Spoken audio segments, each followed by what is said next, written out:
Amandla! Amandla!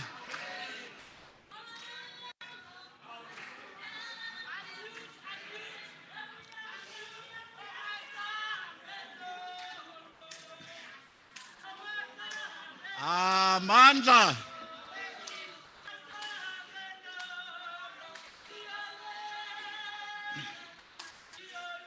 I believe that at this point in time, we should be almost unmuted. Comrades, I would like to start the session today with the hope that we rested very well last night. And given what we went through over the last 2 days, we have agreed that we will reserve some energies for the most important conclusion of our starting point. Because the most important things is not what we did and said over the last few days. It is what we are going to do and their meaning to the communities that we serve. Because we started by saying our country is burning.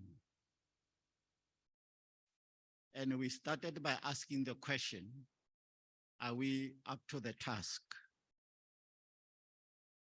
Only ourselves collectively can honestly answer that question. Not here today, but by what we are going to do after today. I would like to just outline the program for the day so that we prepare ourselves accordingly. We will start by the reflection of the journey so far, so that we refresh ourselves how we have landed into this day. And perhaps reflect what is ahead. Then we'll go into check-in in terms of Menti poll to get the reflection from various tables, which will be done by myself, by Kubishni and myself. And then we take a moment of learning and sharing. You will recall that yesterday and the day before, there were indications that there are a number of initiatives that are taking place. And we were saying we need to begin to connect not only with ourselves, but with others to strengthen solidarity. That solidarity which liberated our country during difficult times. We will then go to the presentation of the outcome of the conference.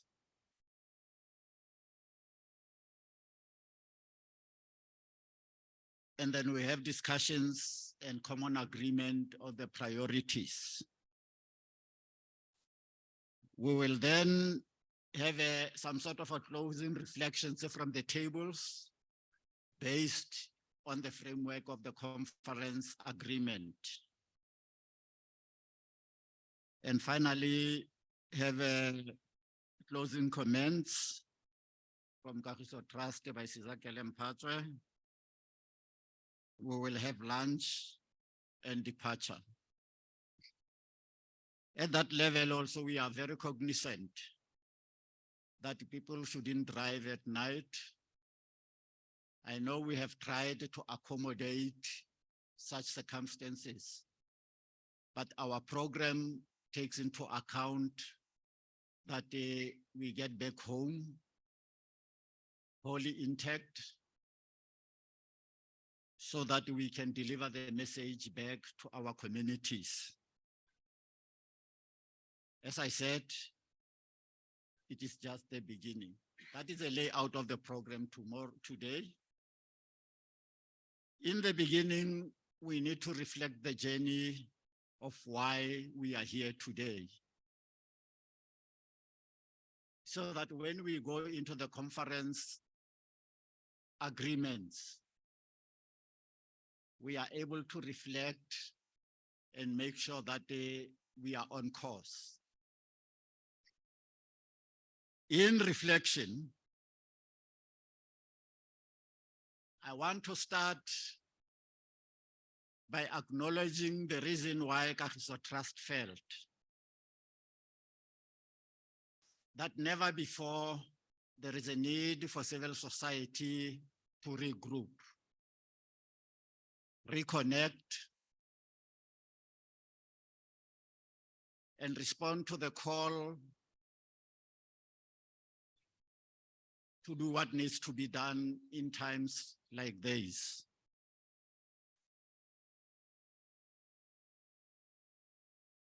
We started by reflecting on the state of the sector, having been cognizant of the role that the sector has played in the liberation of this country, cognizant of the capability, and acknowledging that over time, what we did to bring the country to where it is, there were moments of pause and left the destiny of our country to the politicians and largely the political parties. That the moment has arrived for the citizens to take responsibility, not only for themselves, but for many generations to come.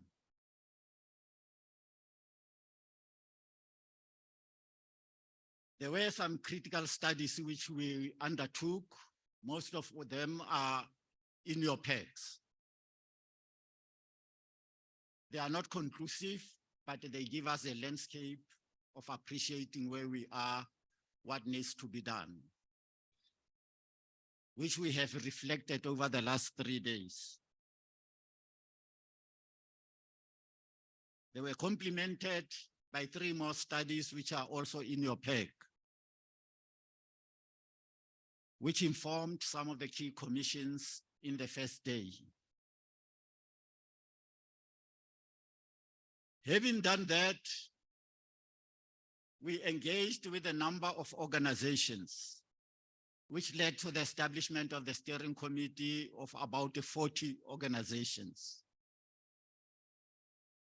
who took responsibility to organize this conference.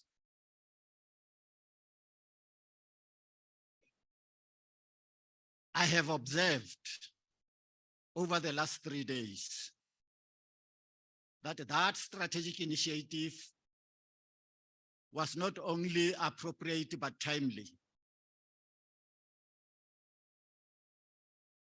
As a collective, in this sense, we haven't been together for a very long time. At least to my little memory, since the dawn of our democracy, we allowed ourselves to move apart. And the essence of solidarity that informed us dissipated. And we must accept and acknowledge that meeting here over 3 days after so long, there is so much that needs to be reconnected. There is so much that we need to re-know each other. There is so much that we need to do to support each other in order for us to support the nation. The steering committee here today needs to be applauded for the work that they have done today to bring all of us here.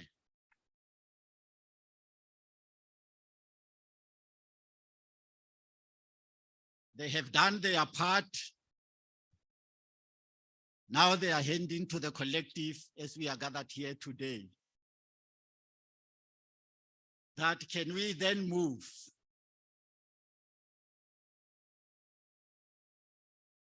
as an NGO sector in South Africa? At some point was one of the most well-organized, the most strong. I remember there was a time when we convened what we call Speak Out on Poverty hearings at the dawn of our democracy, to outline what our communities, not us sitting here, we went to each and every corner of this country and solicit the views, the expectations of our communities in our new dawn. Some of those things found themselves in the Reconstruction and Development Program. We need to restrace our organizing capacities to reach out to the communities across the length and breadth of our country. It is that we are committing ourselves here today to do things differently. Truthfully, the circumstances and conditions have changed, which requires new forms of organizing and engaging with communities. I was saying to some colleagues that I was inducted in the NGO sector as a field worker. Today, I can ask, there is no single field worker or even its idea that exists in the sector. How then do we organize communities? How then do we reach out? Let us think very deeply.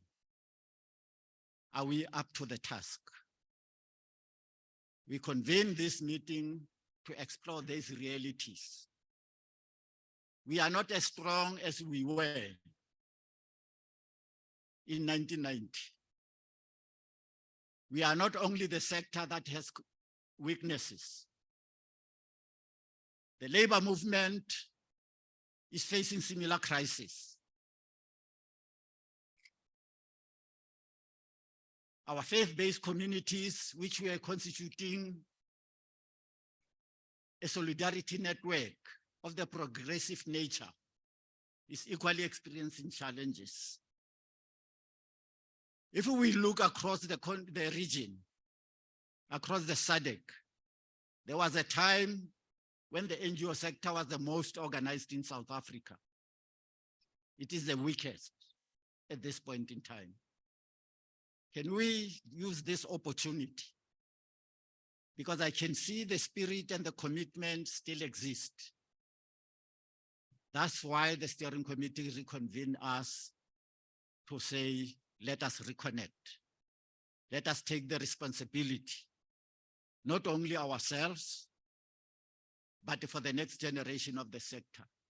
It is indictment upon us that we haven't reproduced a significant layer of the leadership for the sector. This is a moment for us to reflect. I've been encouraged by the resilience and the commitment of the youth in this conference over the last 3 days.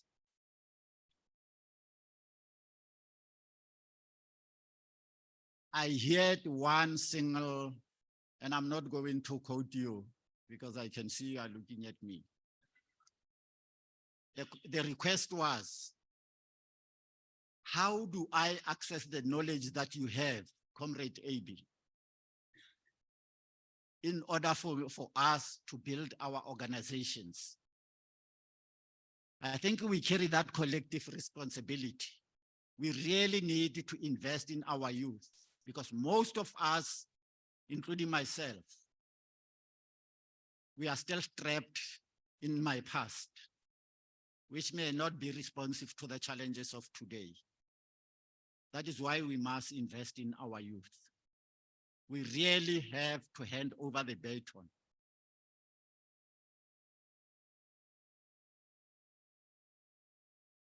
Some of the principles have been outlined yesterday, and I was encouraged to see one man who eloquently outlined why the issue of gender equity must be lived. Some of these principles will be outlined, I believe, in the statement of agreement that underpins our new recommitment and renewal going forward.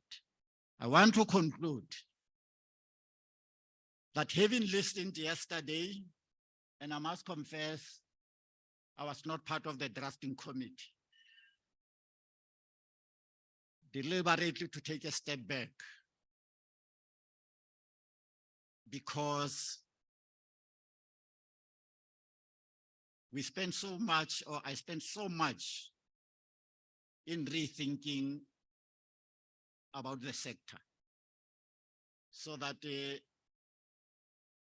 I do not become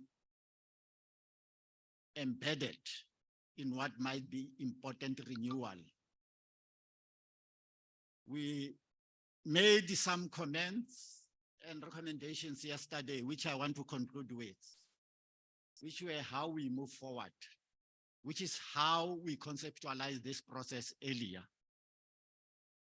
even by the steering committee. I want to restate what the steering committee said, that we are not going to be spoken to. We want to reconvene and reflect and take an honest decisions as a sector. 2, we want to be redefined by the realities of today. And that the sector, when it meets as it has done today, that the steering committee will hand over to you to take responsibility of the process going forward.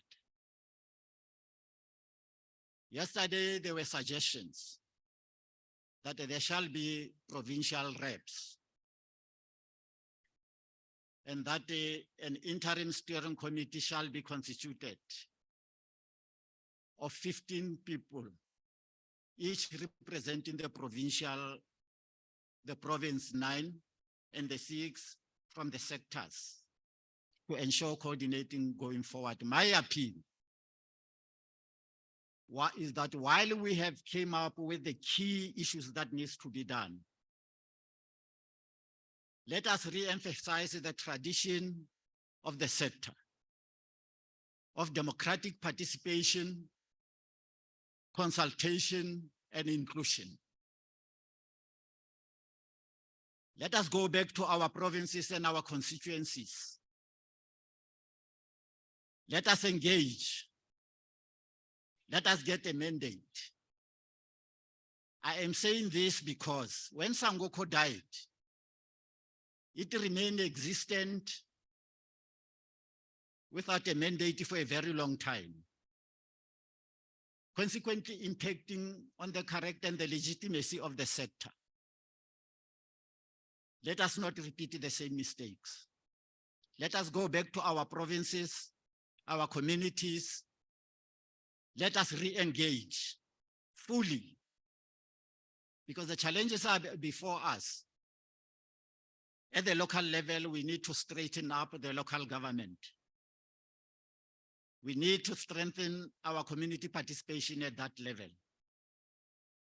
Let us rethink in a revised format how we did speak out on poverty hearing as a building block of the reconstituting of ourselves.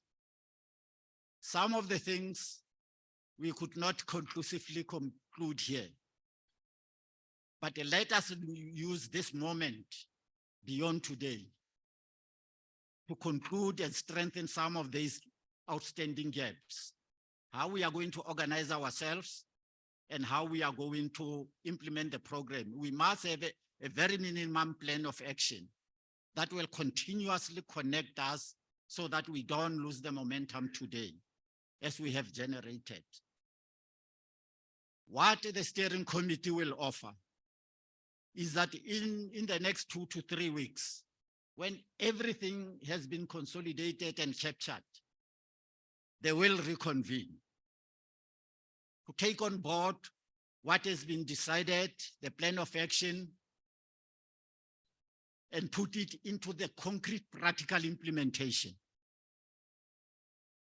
and the allocation of responsibilities of how we are going to implement them.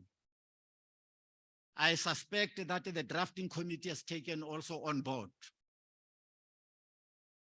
the immediate tasks that needs to be done, like the electoral reform, like the resource mobilization,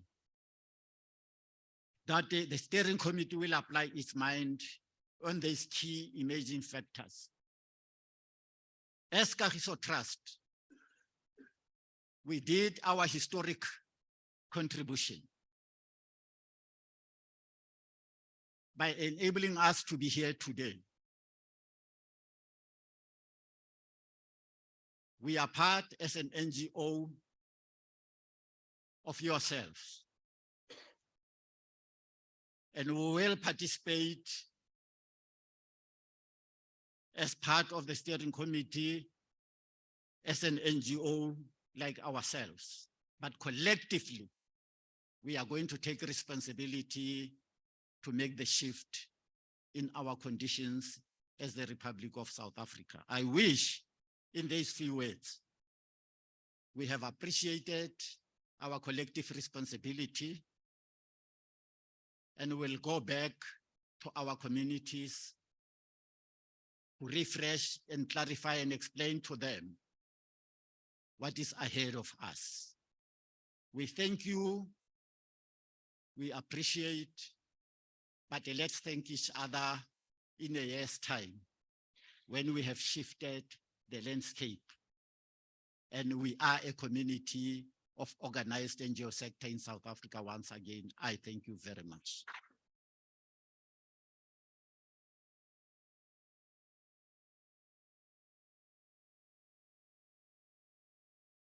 At this moment, I would like to call Kovesny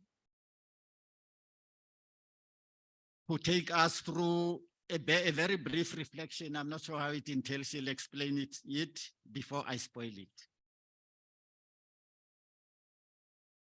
So we promised that we were going to use technology. And this is in particular for my brother who was sitting on that table yesterday. And we realized, that the way we do these things, we help each other learn new ways of being and doing. So we're going to do a Menti poll this morning. For those of you who haven't done Menti before, you use your phone or your computer, whatever you have, you will go to a website that I'll share in a short while. You'll put in a little code and you'll share your opinions. So I'm going to ask for your patience, your indulgence, and your curiosity as we try something new this morning. I'm going to share screen, so just give me a moment while I bring it up.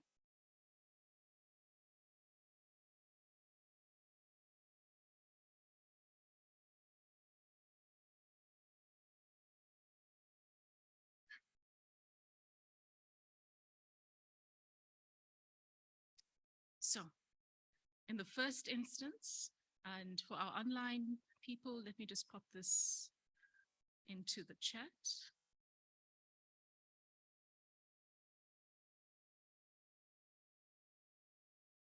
For the guys online, all you have to do is just click on this link.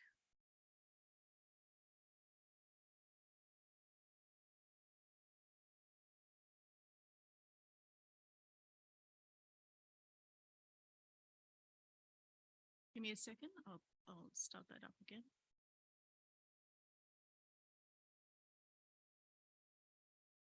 Okay, so you're going to go to www.menti.com and you're going to put in this code, 2534561.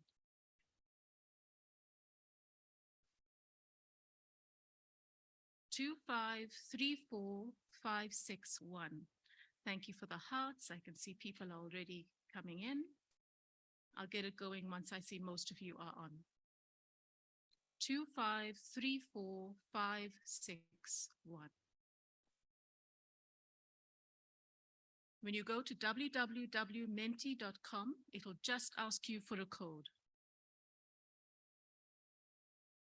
10 people on so far, sharing lots of hearts. 11. Yeah, we're getting there. We're getting there. Lovely.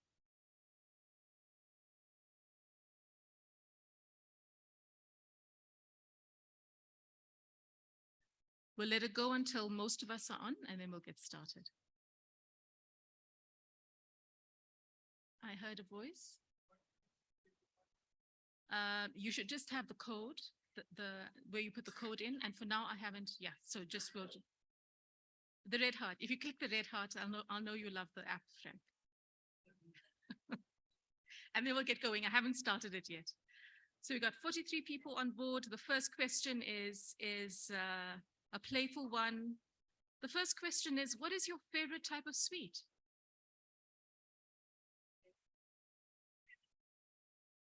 Chicken. Chocolate.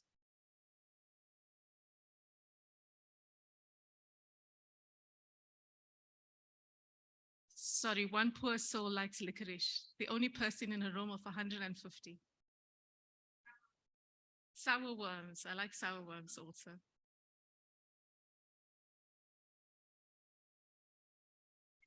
Can you vote again?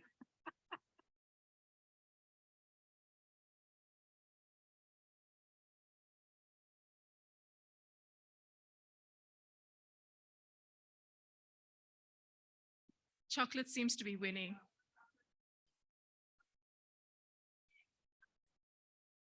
And some more licorice people are joining us.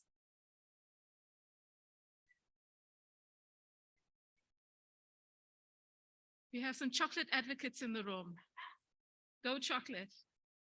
Chocolate, chocolate, chocolate.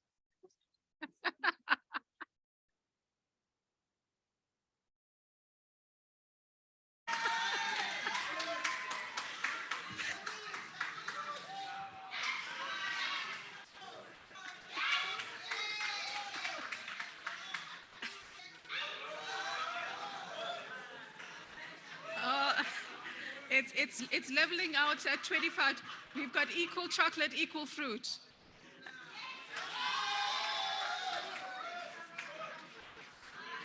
Good, okay. So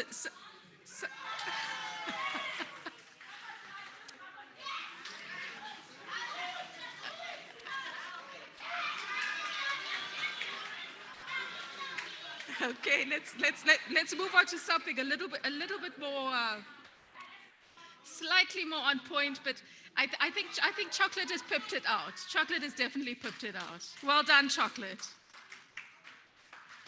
So yesterday we shared our voices through table conversations.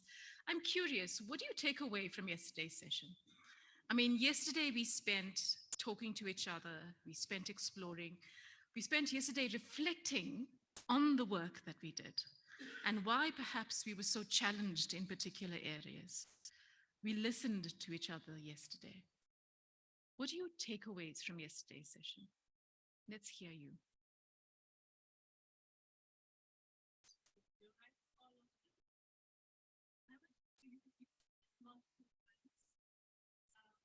I'd invite you to find that important piece, that one that really meant something to you, but you can submit multiple ones.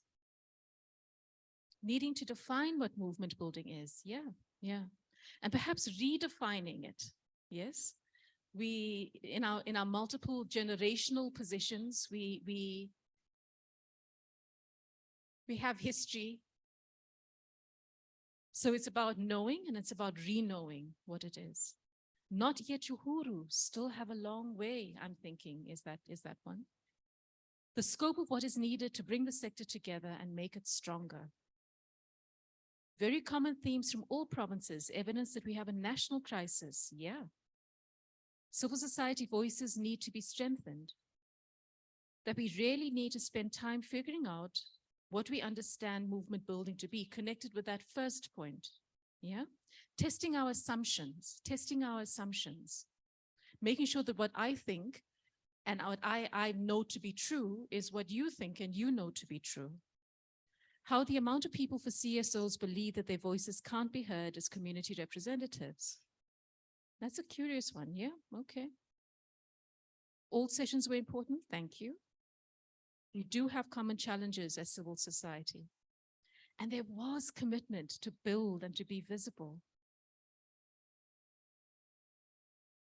That people are still very inspired to make a difference.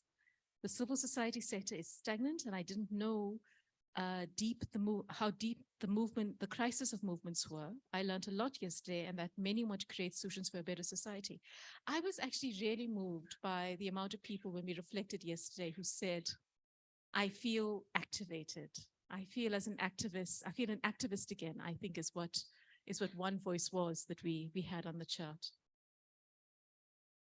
Need to break away from the old guard way of thinking. Yeah. Youth to run their own program. Yep. We're looking forward to hearing from the youth in a little bit. Accountability and transparency. Absolutely.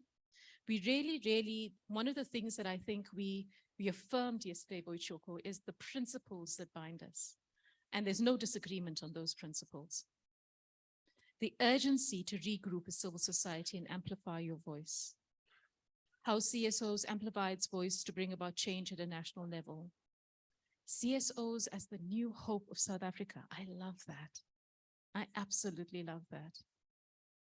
We are in a crisis and we need to be visible.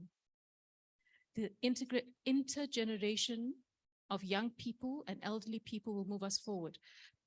I'm thinking the integration of us, yes. The context has changed. Therefore, we require change in the mindset and develop a growth mindset with agility and resilience. And you articulated this yesterday when we were reflecting on some of the speakers from day one. And I heard you say that the good souls that got us into the mess may not be necessarily the good souls that are going to get us out. Similarly, the thinking that got us here, the approaches that got us here, may not be the same approaches to get us out. The ability to work with difference towards a common purpose. CSOs have the power to change.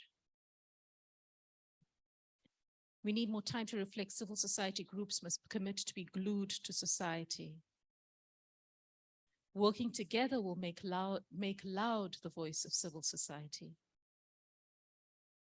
Again, this piece, we are worryingly still committed to existing strategy and tactics to amplify our voices. Are we ready to really disrupt what we know for a better SA for all? And this is an interesting one. You know, the piece about us coming together the way we do is not necessarily the expectation that here and now we need to come up with an innovative new solution. But if we can commit to the fact that we know that if we engage in a particular way, if we're constantly challenging ourselves and our thoughts, we're bound to come to new kinds of ways of being and doing. I was encouraged to see the courage of our audience and the information that surfaced from the engagements. CSO unmuted to reclaim its space for the emancipation of the poor, building solidarity. The society needs to protect children 100%. Commitment is still there to change and implement these recommended changes. Equity is key. These are beautiful, guys. These are absolutely beautiful. Thank you. Thank you. At 57 inputs, let's move on to the next one, which is our last question. What has shifted or changed for you from day one to today? Now, this is a personal question. This is a personal question. You know, in systems thinking, they say that systems firstly are interrelated and we're interconnected. And when you make a change, you may not be aware that you're making a change and how that change impacts on something or somebody else. You are not today who you were when we first met on day 0 or on day 1. What has shifted for you as a person as you sit here? This is a reflection piece. Ah, that's beautiful. We've moved from anger to developing an action plan. We've moved from anger to developing an action plan. My activism spirit was revived. A deeper appreciation of the passionate connections we all have. I refound my tribe. I'm reignited to do the work with and within civil society as a sector. I feel I've renewed my activist vow. From disillusionment to renewing our commitment to activism. Appreciation that we are endowed with skills and capacity. My broader understanding of the state of civil society and the work ahead beyond today. Transition from aggressiveness to assertiveness. I like it. Recharge to soar.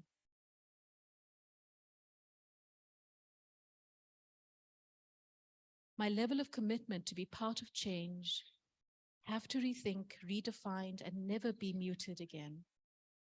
Recharge and renewed. These are beautiful, aren't they? The perception of activists, including myself, to a colorful horizon of possible change. We're poets in this house, all of us. Where's Frank and Wanani? We really are, Frank. Unity of purpose, critical conversations unlocked. My spirit of camaraderie has been strengthened with people from all across our beautiful land. A deeper appreciation of the vastness of civil society. Who I am in the movement, other people's passion made me realize why I joined activism in the first place. The hopelessness has simmered down a bit, and I see so many people who care about society, and it makes me want to create a difference again. Sure, I'm getting like goosebumps as I'm reading this. Move from hopelessness to hope and re-energized, energized and ready. A deeper understanding of CSO activism, ready to take the baton. I'm pretty sure that's a young person. We're really happy that you're ready to take the baton. We've got to find one to give one to you. Raise my knowledge, my knowing knowledge to a level of critical thinking, taking responsibility and accountability, my freedom. I was challenged to focus in organizing my community. Again, another reignited one. The activism in me has been reignited, adapting to new ways of doing things using technology. Absolutely. From personalizing issues to Kahiso, to understanding it's a favor they are doing. Thank you, Kahiso. Involving of civil society and politics. And it's interesting, guys, you know, I think when you think back, we all acknowledge, particularly the older people, like me amongst us. And you think back and you think that we are because we have stood in some part on somebody else's shoulders. You know, and that's an important acknowledgement along the way. And I guess the piece of work is to making sure that we become shoulder ready for somebody else to fight for my rights.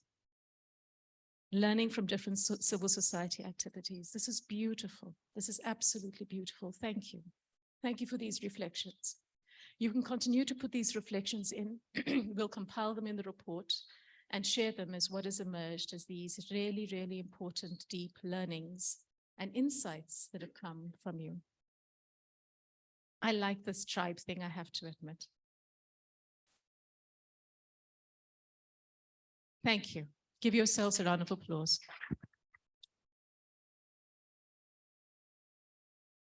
For our next piece in the program, I'm going to ask Frank to come up and help us out a bit. So we heard you over the last few days. We're going into some important campaign time. We know that it's 16 days. There are a lot of other things that are bubbling. What we wanted to do now is just to give some space, and we're going to do it spontaneously. I'm going to help Frank keep time. So we're going to ask you to please bottom line. So that's a word I'm going to land here. I'm going to ask you to bottom line.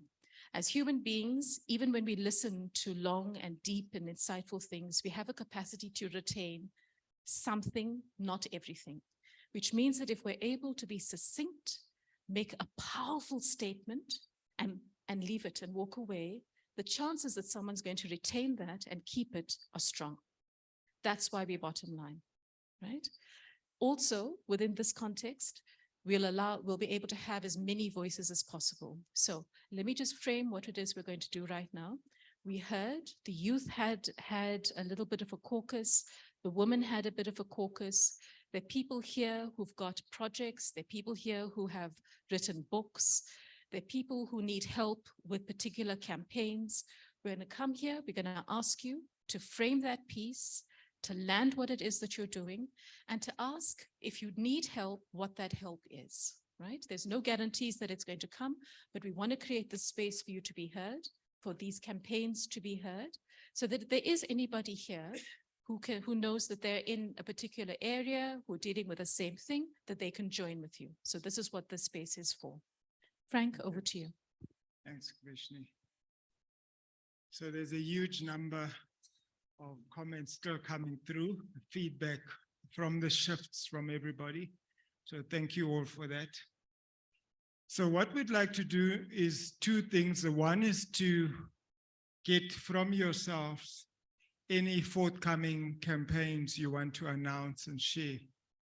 And the second is that we want feedback from particular interest groups that are guides to us, that are beacons for us as we move forward.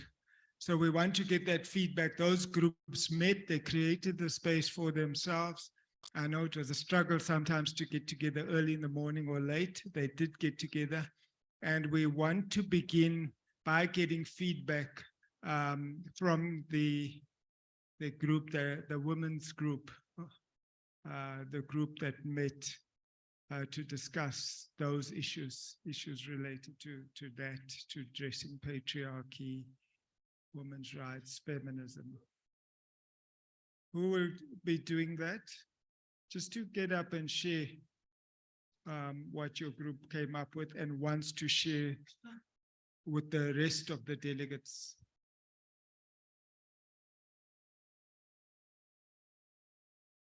Ready? Do you need more time?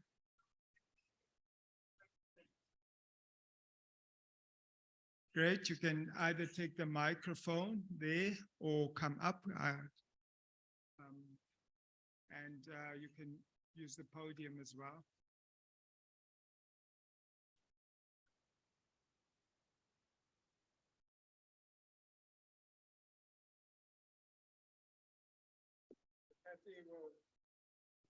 Will present to us what that group came up with. You have the floor. Thank you, everyone, and good morning. My name is Kathy, and as you know, women actually had a meeting this morning. The Women and Gender Caucus got together after the announcement that was made yesterday that we're actually going to speak on issues affecting women. As we know, South African government has declared gender-based violence as a national crisis. So the aim of our meeting was actually to raise and address the ongoing gender-based violence, which exacerbates women's vulnerability, both in public, private, and digital spaces. As we know, the first point that we highlighted was the second presidential summit, which took place at Pretoria Convention Center, I think 2 weeks ago. At Gala Convention Center, yes. Women in civil society organizations actually felt excluded, as most of them were not actually aware of it, and were not also aware of the registration process.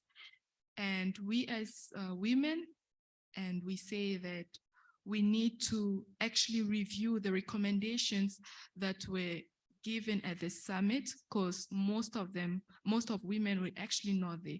So they do not know the progress that has been made since the previous summit that took place in 2018. So we felt that it was very important to amplify the recommendations that were made so that we are able to update civil society organizations when they come to such events on laws that has been amended, those that are still at the parliament, and those that are yet to be adopted.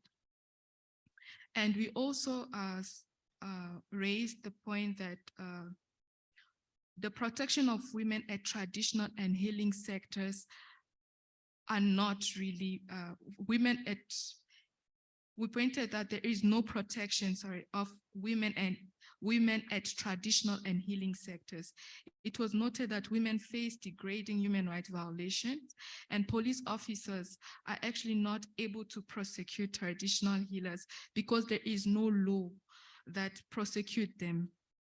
And the Suppression of Witchcraft Act of 1957 is an ancient law which offers no protection to women at traditional and healing sectors. And another issue was that women in rural areas are subjected to vulnerability by the new version of the traditional courts bill. It was noted that men are always granted justice, but limits women their right to opt out where their rights are violated by the decision of the traditional court. And we also noted that women human rights defenders are more at risk of suffering certain forms of violence and other violation. We still have cases of women who have disappeared, women who are killed on a daily basis, especially those working in risk environments or those challenging the status quo. And some are even scared to come forward and speak because they are scared of the reprisals that they face on a daily basis. So the recommendations that should be reflected in the outcome declaration of the conference were to, first of all, address the ongoing gender-based violence when we come to such spaces. We say that we need massive awareness raising, have a panel where we speak on gender-based violence. This should not be excluded. It should always be prioritized, and have and also sensitize people, and also have policies that address this issue so that no one is violated. We also said we need code of conduct when we come to such spaces, because there are those who've been harassed here, who are, you're not feeling safe. Maybe someone is even trying to enter your room. You don't know how they get lost and just come to disrupt you while you are sleeping. And some who are using not appropriate languages when they speak to you, and that makes you feel so uncomfortable. And we also say that women human rights defenders need to be educated on national, regional, and international frameworks protecting them, as well as digital frameworks, so that they do not work in silos. They know the kind of institutions that protects them and how they can be protected and feel protected.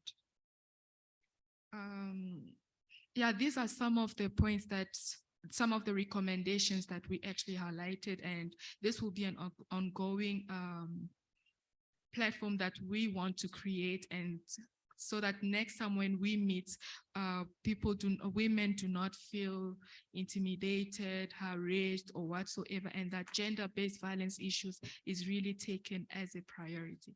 Thank you.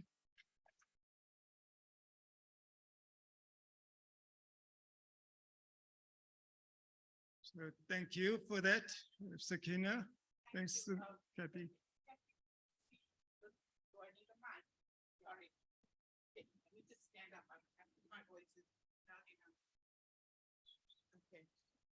Okay, Kathy just didn't allude to this, but everything we said she covered.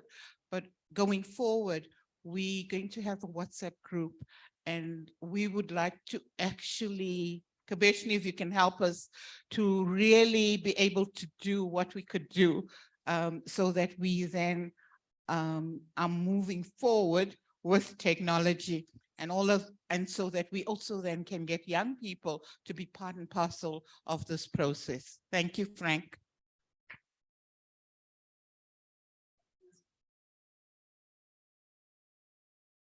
So thank you to that group, tremendous work. It's a fundamental issue to be addressed by any civil society formation. This issue, the violence against women, and then obviously the related oppression faced by women, is a major fault line in the society. In fact, if you have to pick the 3 or 4 issues that if you want to form and have a program for civil society, this is one of those issues. So a strong input there. And our next input will be an input from an impromptu group that worked on culture. And as I invite them up, I'm going to start off just to read to share an additional poem from the opening night. So, and when Shari comes up to share, she will also share one of those. So during lockdown, every day of lockdown for the first 30 days, I wrote a poem. So, and out of that, I produced a book called Lockdown Poems. And this last one in the last section of the book is called What If? Because you remember COVID made us pivot and, well, raise the idea of a fundamental change. This poem is called What If? What if we continued to work from our brick cave home, took greengrocers back under our wing, extended fragments of sun to people that live under bridges, and learn that learning at home is learning together? What if we continue to bake bread in our own ovens and in all weathers cook peace in clay homes with children, scatter cushions, folk songs, and soup? What if we continue to pull back the layers? So just a report from a small subgroup that met. Sorry.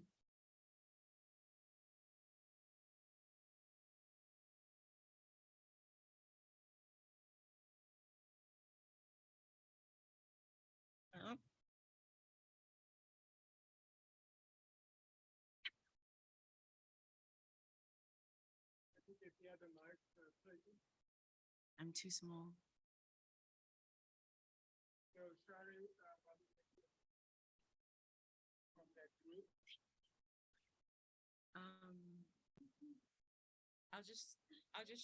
Can you hear me? Back to basics. Okay. I'll just share a quick poem called Broken Doors Match Broken Windows. I am tired of the blood written on our walls. I'm tired of slipping into the cracks. Potholed bridges and burning fields, we survived.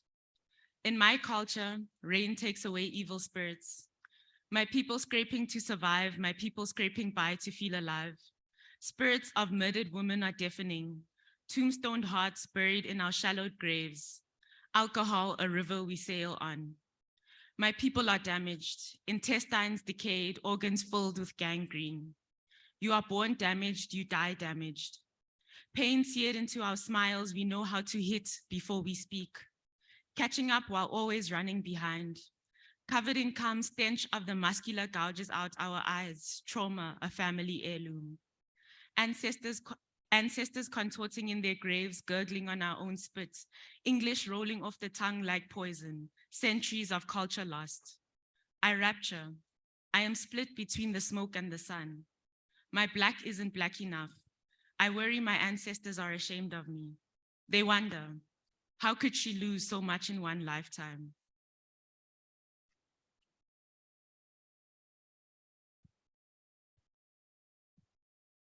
So as Uncle Frank just said, we were a quick impromptu committee where we believe that culture is an important part of any protest movement.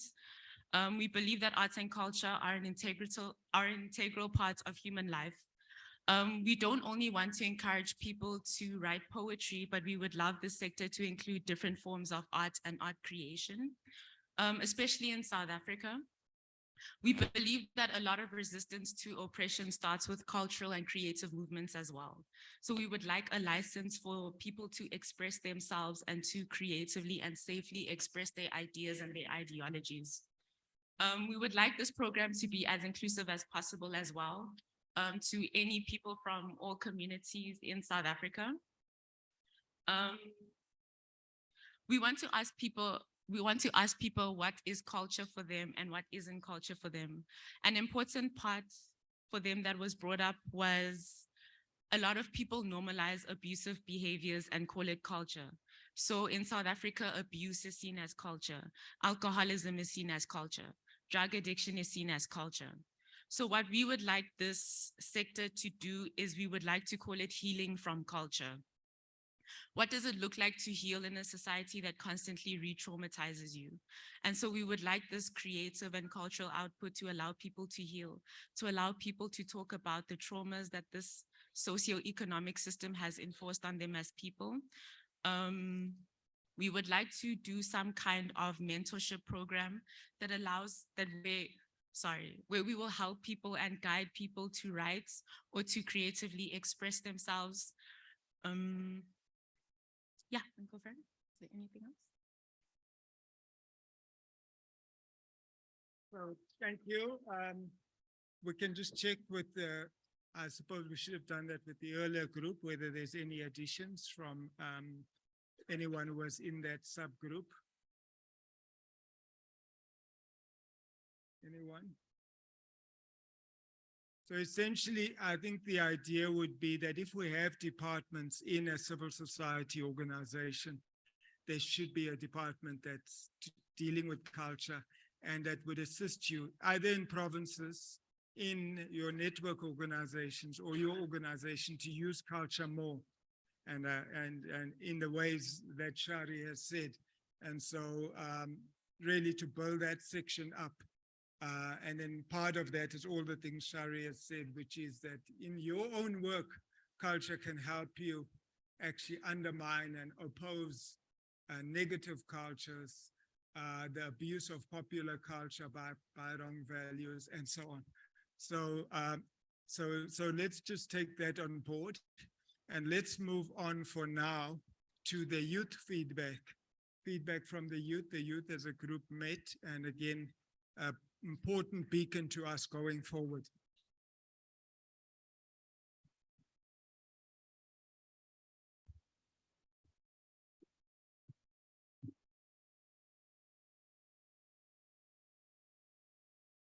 Amandla!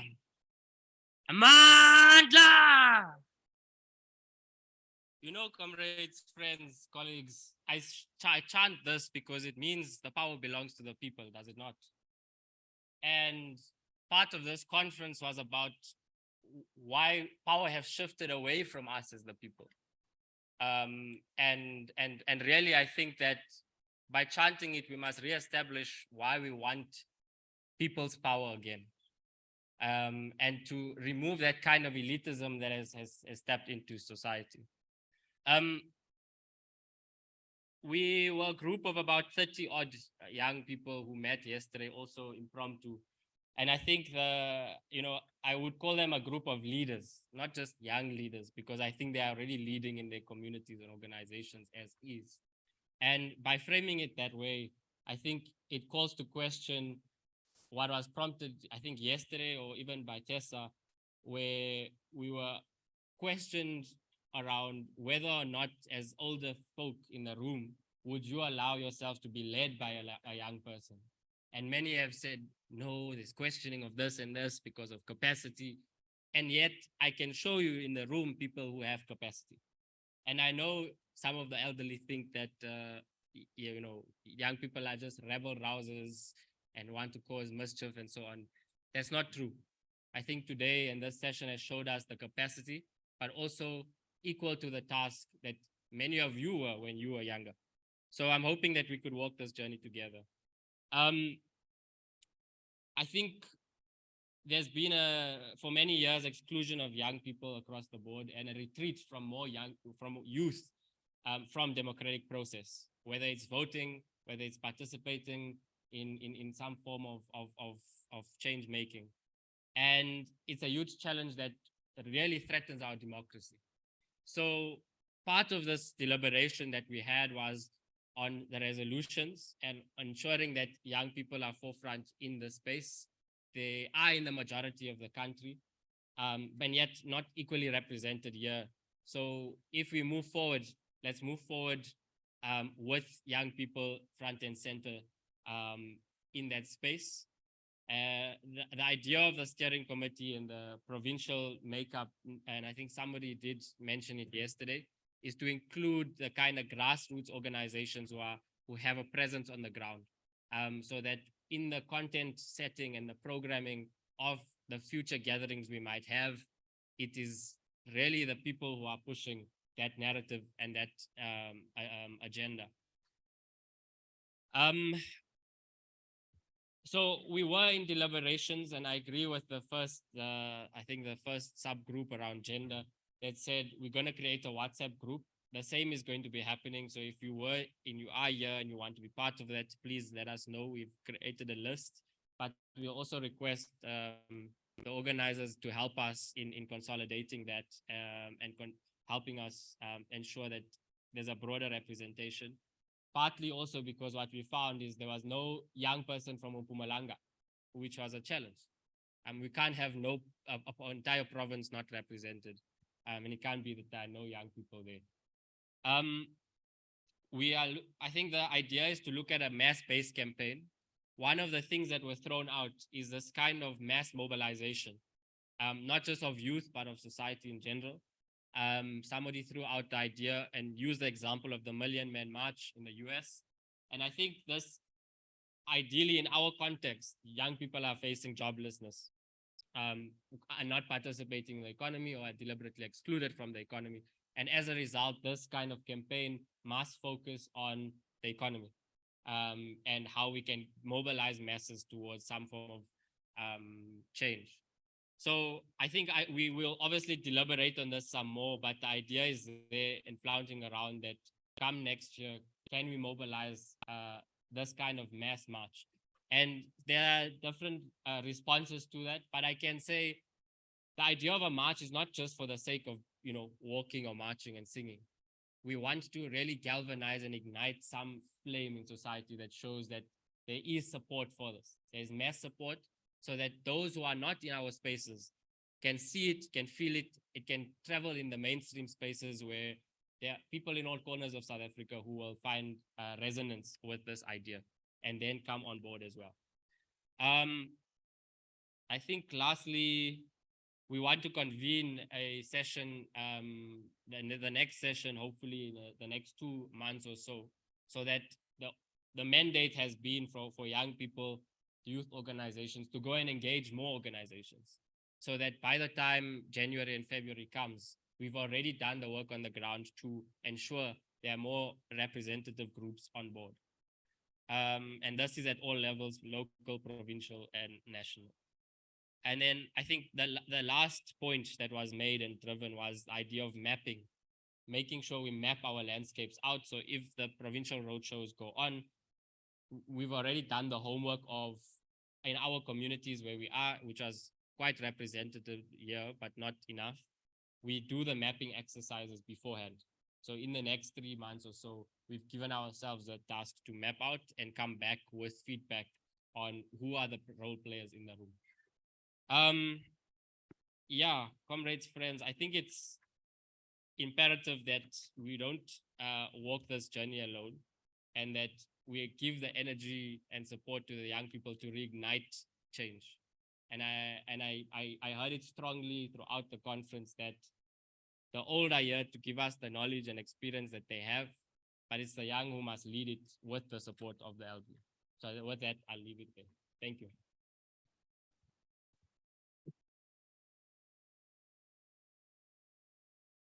Thank you to the youth gathered together, put some ideas together, shared some of that vision with us, talking about a march probably involving 1 million, talking about actions back in provinces, extending the base, and mapping the organizations and really creating the basis for a better balance between youth and non-youth in future conferences.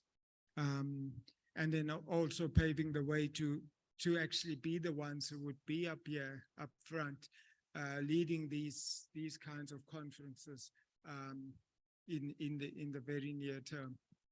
Thank you. Any additions from anyone who was part of that group, or anything you felt was maybe left out or underemphasized? And the same for any of the other inputs that we've had, the feedback we had. There's a hand there. Just pass the microphone there.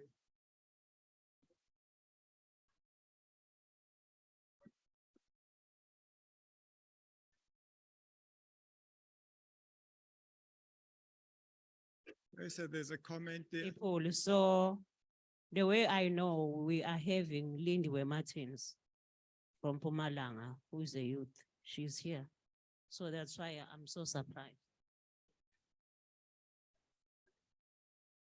That the surprise is that there wasn't a representative from Mpumalanga in that group.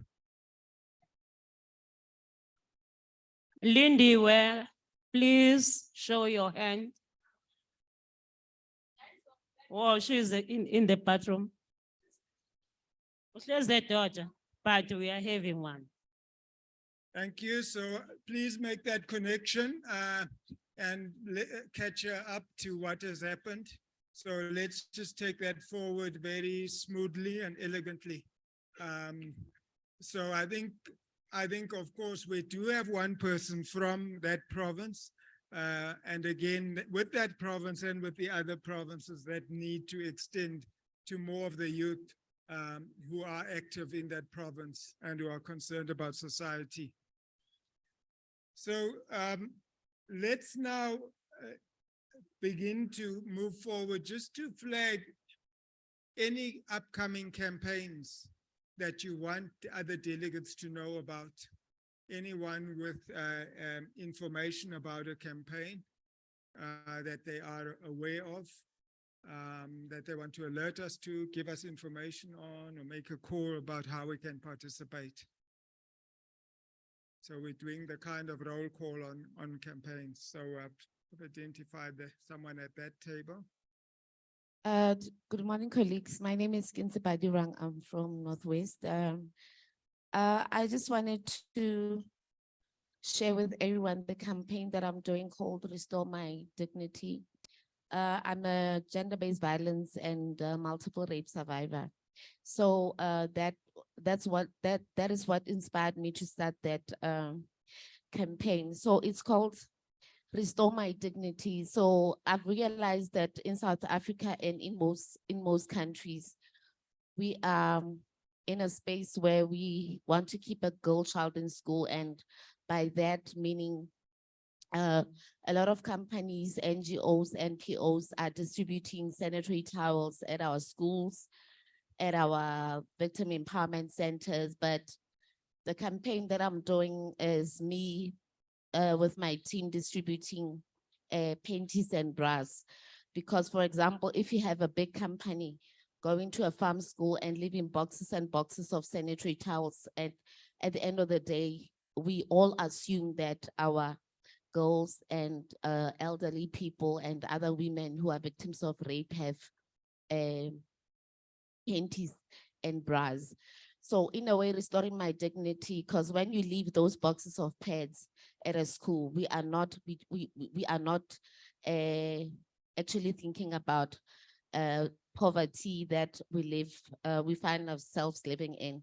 So if now we leave boxes and boxes of pads, where is that sanitary towel going to be strapped on, especially when we taking boxes and boxes of sanitary towels to farm schools? So if you give a girl child 4 boxes of sanitary towels and they don't have an underwear, so what are we are not really addressing the problem.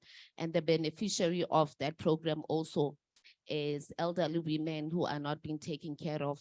That's why I take those underwear. And usually when women come to police stations reporting rape, most of the time they leave their underwear and they're only given comfort packs.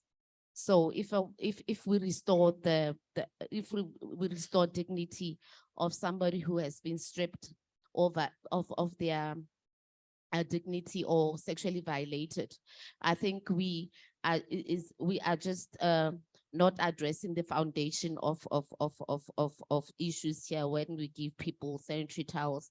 And also the beneficiaries are those women in prisons who have been sentenced for life, because now they are being isolated by their families and sort of they are being cast out by communities.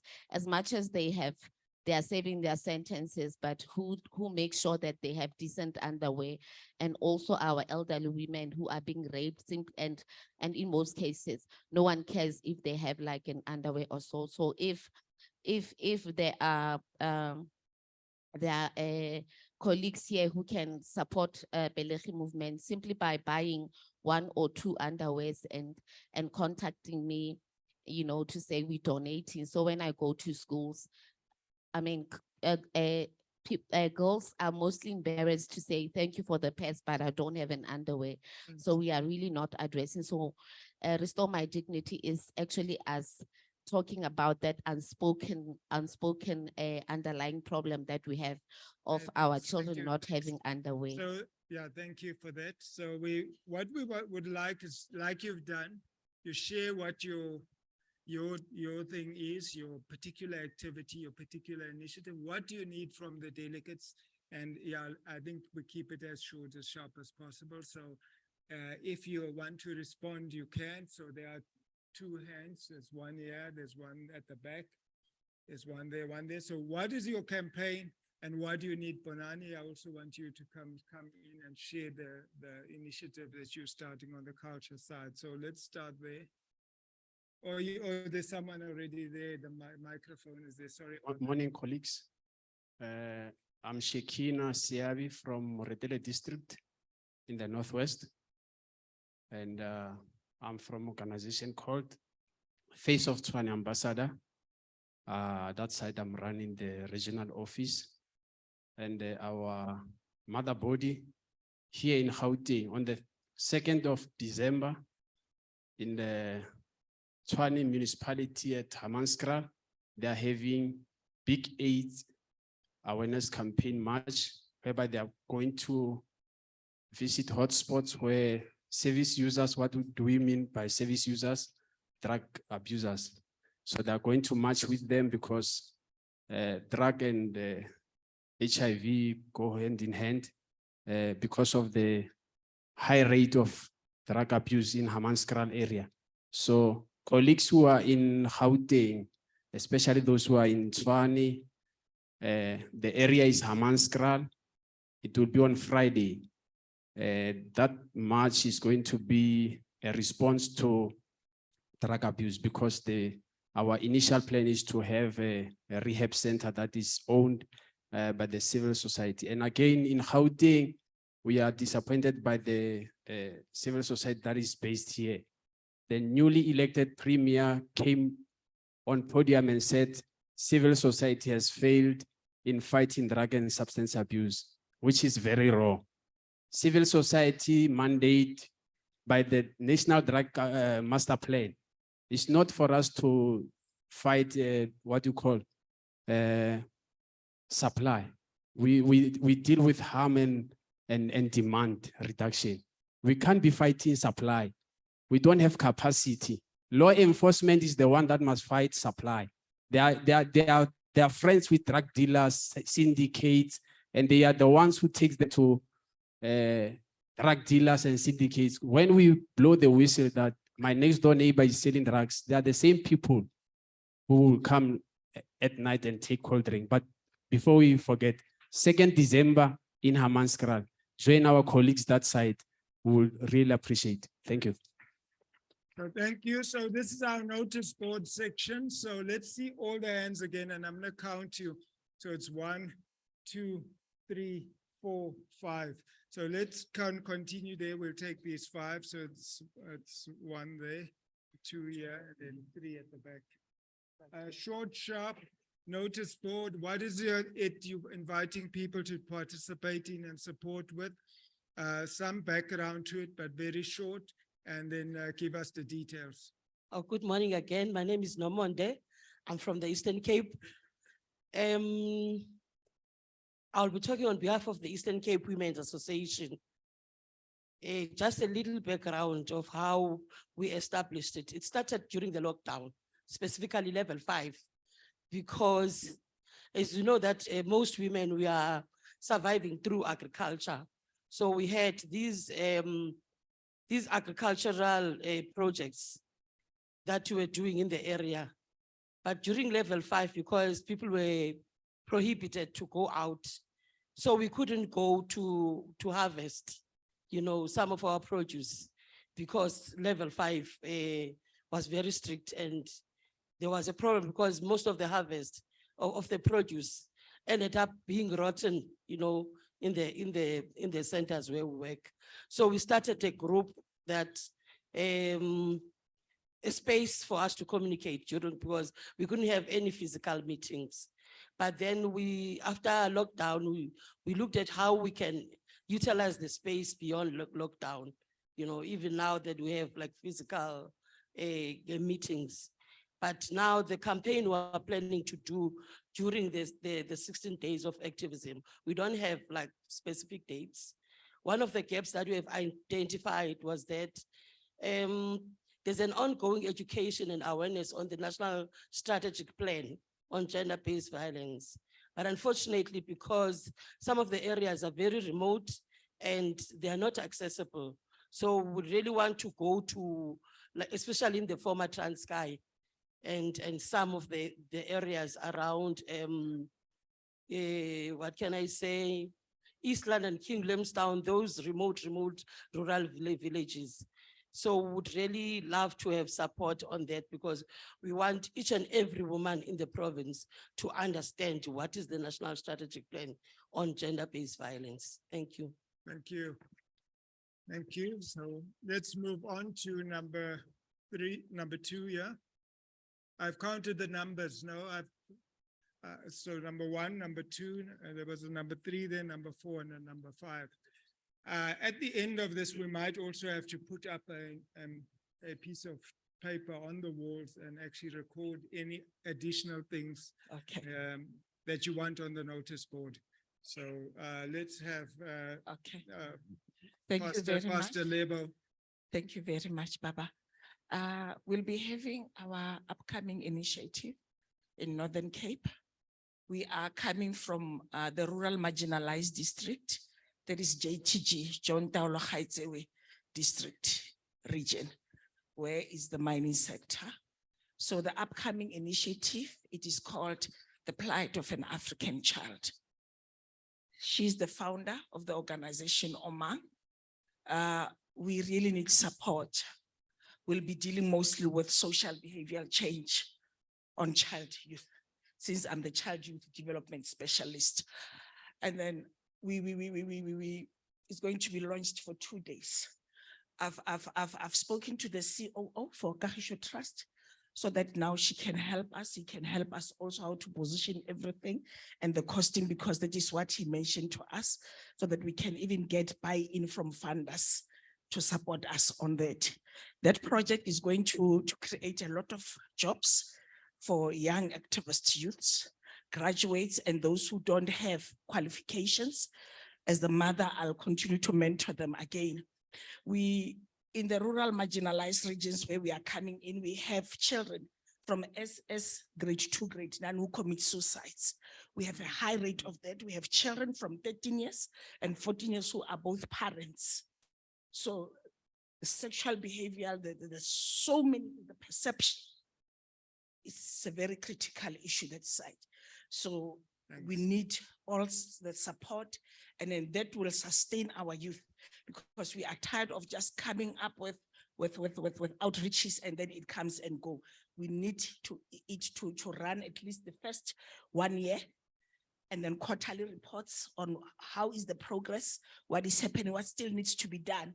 And it will be starting mostly on the foundation, the schools, from the primary level up unto the high school. Because one of the issues that I have realized as I was researching and analyzing everything, that the issues with unemployment now on the youth is that the mess starts from the ground. If we can level the ground and fix the ground, and for positioning our children, then we won't have children who will be now being job seekers, running with CVs. We'll have children who will be job creators, who will be innovative, who will be ambitious and know who they are.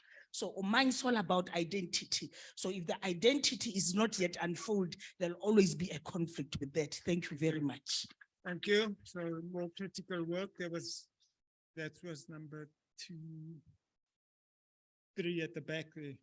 And then in the front, 4 and 5 at that table. So, no, at the back there, at that table. Remember your numbers, please, so that you can call them out. And then 4 and then 5. Good morning, everyone. Good morning, servants. My name is Mkolisi Piri. I come from an organization called Innovating Kasi Organization. One of the main projects that I would like to talk about right now that we are busy with, or the campaign that we are busy with, is called Paramisa.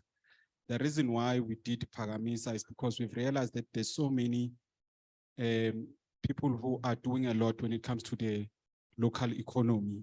And some of the things that they do, they are underrated or degraded in a sense that the kids, they feel affected by the work that is done by their parents. I'll make an example. To be a taxi driver, to be a street vendor selling vegetables and stuff like that, it's always a problem to the children that their mothers or their parents are doing those kind of work. So we did Paramisa with some of the kids from Soweto and educated them the importance of the parents, of the kind of the work that the parents are doing. So they also created a song called Paramisa. So the main thing is to say, let's break the bullying, because some of these kids, they get bullied because of what the parents are working, whether it's a gardener, a maid, and so forth. The main aim or the main assistance that everyone can participate in is to say, wherever you are, educate other kids to respect whoever in whatever way that they are doing, because they are also playing a part in contributing the GDP of this country. They are also participating in resolving crime, because at least they are doing something that is constructive without really harassing other people.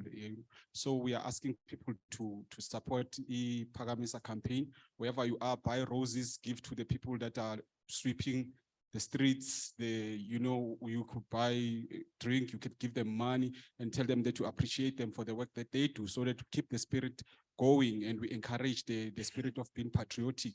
The other part of this campaign is to be patriotic, because we end up spending more money on the people that already have money, and we jump these street vendors while we could be empowering them financially and buying from them, so that they can also grow and create more employment. We are complaining about job creation and employment, but yet we don't support the gaps that are there and the things that we could also close on our own. So it's not really a campaign where I would say we are marching on a particular day whatsoever, but at your own corner or at your own community, these are the things that you can participate. And as a leaders, these are the things that you can emphasize and encourage your beneficiaries, your community members to participate in. So please support the Paramisa and follow it. Maybe go TikTok, IKO_411.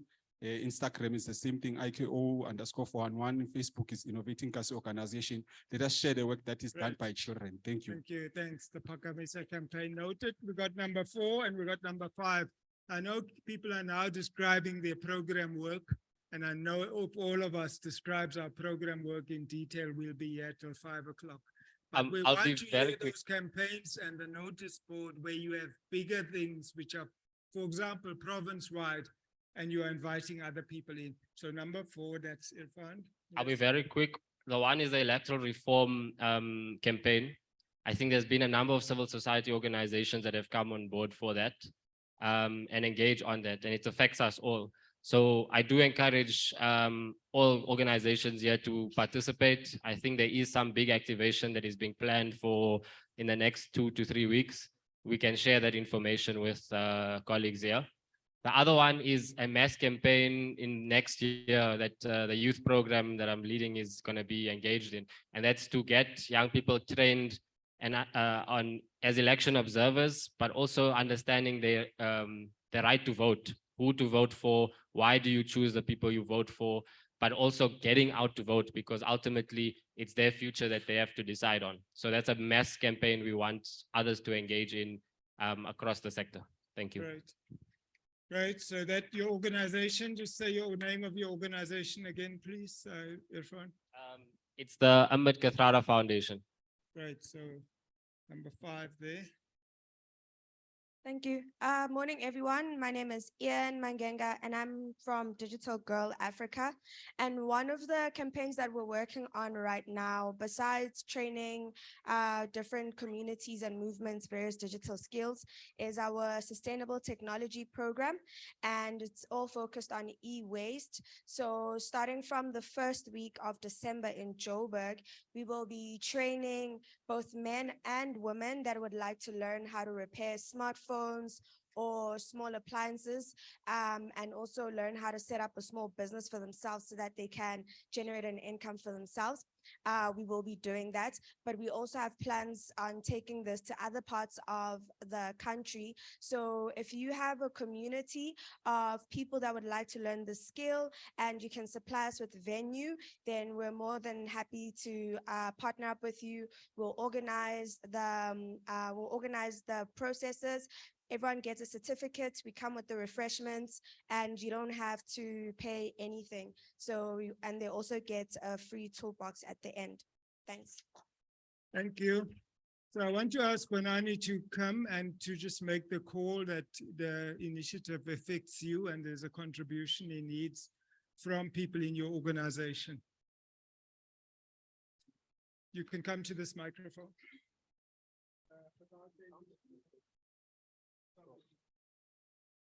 Well, thanks so much, Comrade Frank.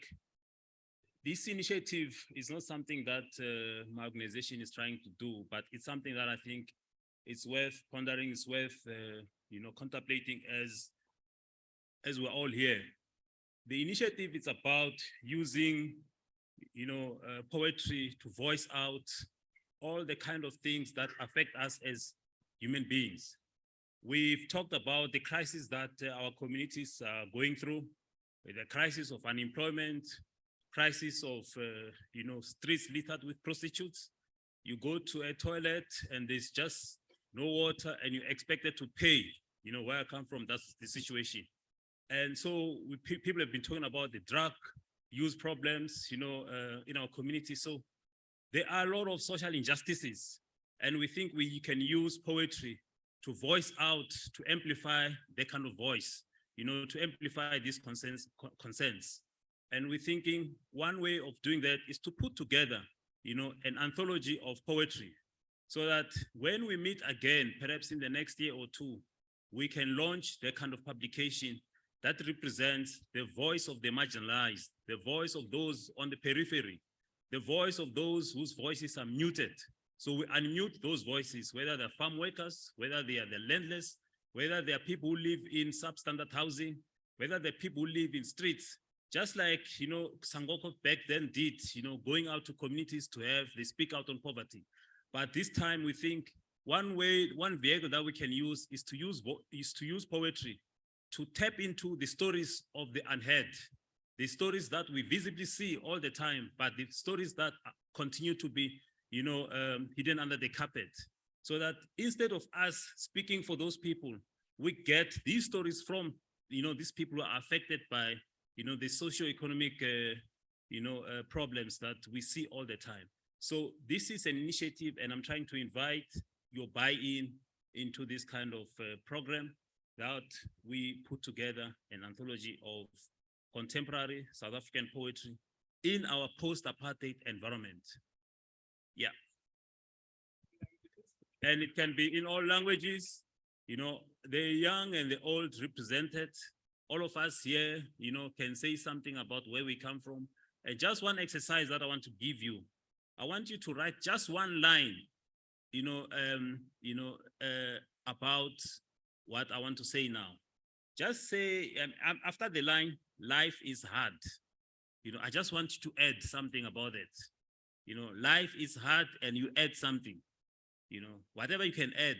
And I can just give you just a minute, to think about what makes life hard, whether for you or for the person, that, is your neighbor, or for your community, or for school children, or for those people who are trapped in the drug use, for those who are being kidnapped, and so on and so on.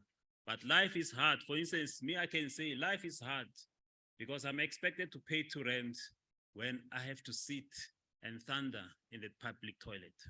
So you can see the image. Yeah. Okay, thanks, Banani. So we're going to take a tea break now for 30 minutes. If you have additional issues, campaigns, I put a board up there. You can write your particular campaign where you want the people to be involved, to be aware of the date, and we will be sure to read them out and record that. So we will have the tea break for 30 minutes and we will come back and we will pick up on the notice board. So let's do that at the moment, colleagues, and come back in half an hour.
Yes, I was. Yes, I was.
So welcome back, everybody. Welcome back.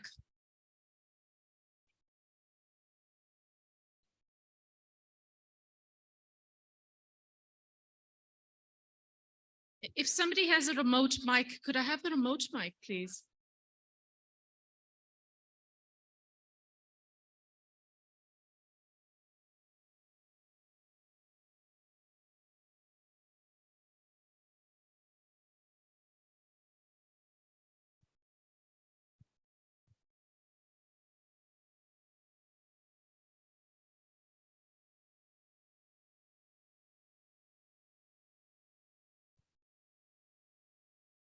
Welcome back, everybody. Welcome back.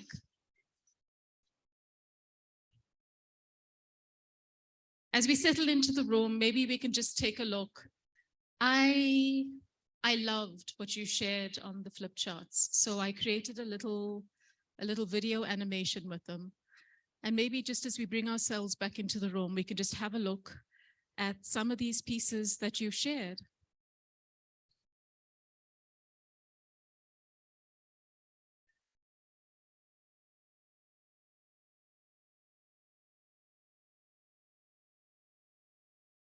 These are your voices.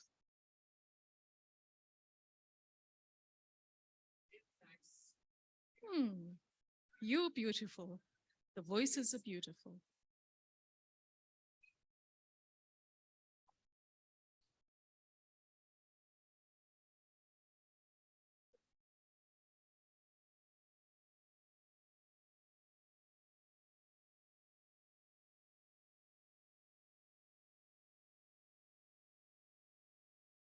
So as I was going through this, the thought that I had as I looked at it, and I realized that from the people in the room, we articulate very quickly and easily what we need. I was curious, though, that for a lot of us, we struggled to communicate what I want. And it occurs to me that for people who are of service to others almost always, that at some stage it's good to pause and to think about what you want and what you need as well. This is tough work that you guys do. It requires energy, it requires fortitude, it requires resilience. And these are things that often we don't take the time to give ourselves. So my reflection in looking at these is to invite you to just take the time to think about what you need to continue to do this work. And it's not so much a matter of something that is tangible. It's about giving ourselves time. It's about giving ourselves space. It's about giving ourselves pause and reflection. So before I go into the next part of what we're going to do, I just wanted to say that I had the privilege of purchasing a book this morning. It is Leading Like a Woman by Fundi Nzimande. Fundi, stand up.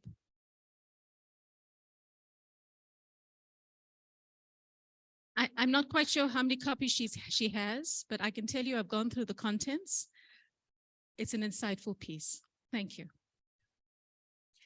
So, from a methodology perspective, I'm aware that what we open, we must close. And we're very deliberate about closure at this conference. You'll see that there are, by the time we eventually say goodbye, we would have closed about 3 or 4 times. So I'm going to start that process of closure. And I'm going to explain a little bit about the methodology of closure before I do that. So I am what you call a Gestalt intervener. I had the privilege of doing some training that helped me use myself as an intervener. I use myself as a tool. And one of the things that I was taught was that closure is very important. And closure is important because in our cycle of experience, we use energy. And if we don't close things, it's difficult to muster energy to open up something new.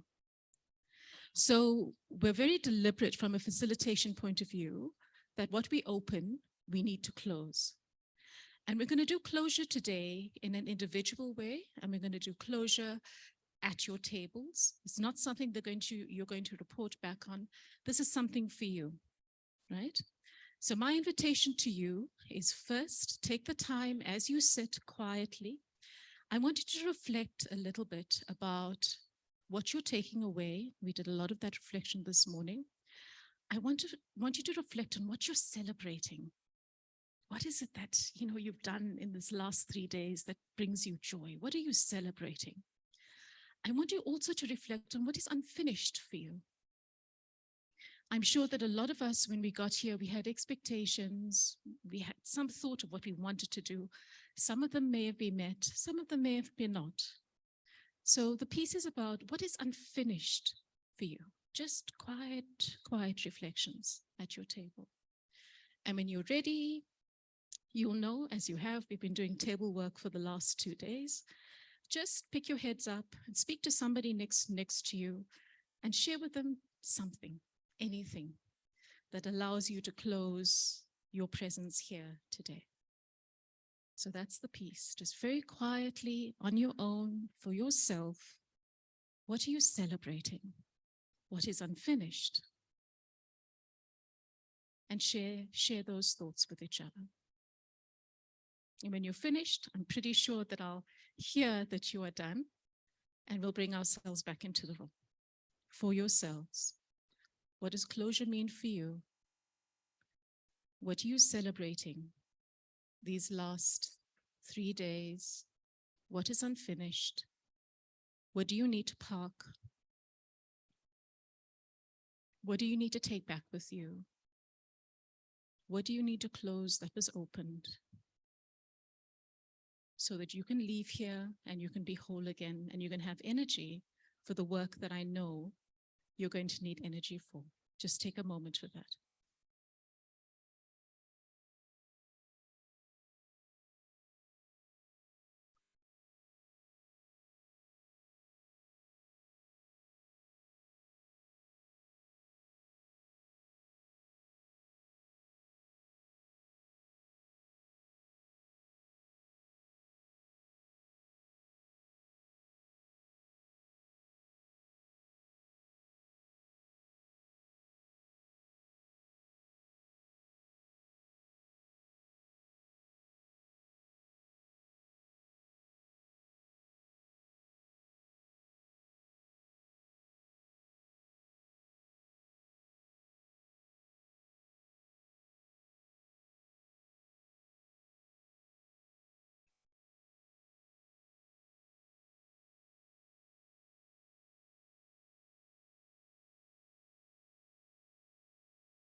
Okay. I feel the energy in the room has shifted and changed. I invite you to close off those conversations. I invite you to hold those reflections.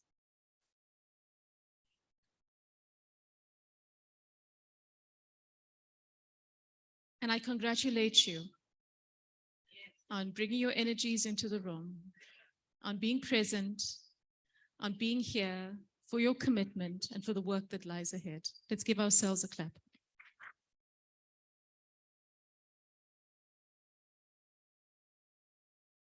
I'm now going to invite Boichoko and Glenn, and we're going to do just a very brief surfacing of what we perhaps have agreed on and what next steps mean for this gathering of ours today. So I'm going to go find a Boichoko and a Glenn, and we'll get going with this piece.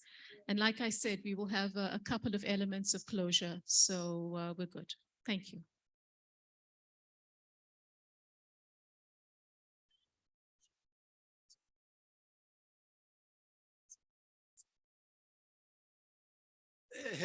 Has anybody lost a bank card?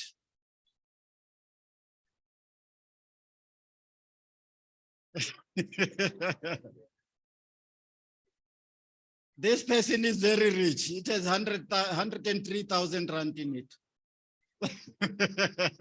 I'm joking. It's not yours. Okay.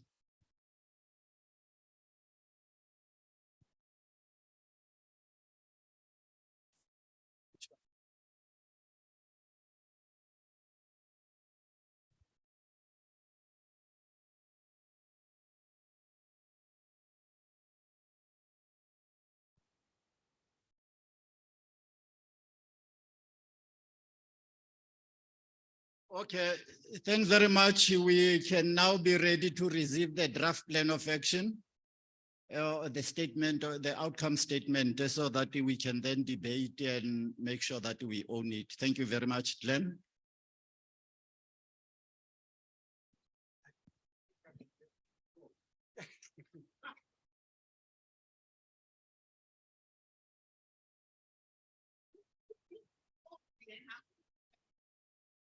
Good morning. How are you? How are we all today? You ready to go home? I think some of us have left already. We've checked out. Ne? I think, ladies and gentlemen, colleagues, all protocols observed. I think this will be the last time I get to speak to you. So on behalf of myself, and I think many of the colleagues behind us, let me extend my gratitude to Kagiso Trust, its leadership, its board, its staff, and in particular to Butle and Mbali in the civil society support program, as well as others in communications who have worked tirelessly to bring us here safely, and also to every single member of the steering committee who have put so much time and effort into making this happen and brought so much good and positive energy. So to all of you, can I say, well done.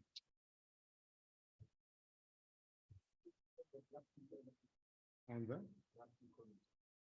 Oh, well, I wouldn't thank the drafting committee yet. That remains a very open question. So colleagues, we have gone Kenako,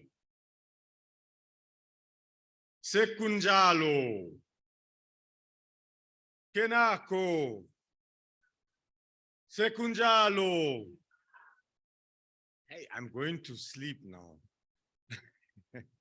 So colleagues, here is a document. So let us first just locate it as accurately as we can to reassure you that all the contributions and inputs will be consolidated and shared with you as soon as possible for further engagement. So all your work at the tables when we were online, all of that has been captured, will remain consolidated and will be shared and should serve as the base document from which we move. and inform ourselves going forward. Having recognized that the moment is now, we've started this outcomes framework document. So this document is not a comprehensive report. It is a simple attempt to just summarize our key points of agreement so that we have something to go back home with and to work on as the full report is developed and shared.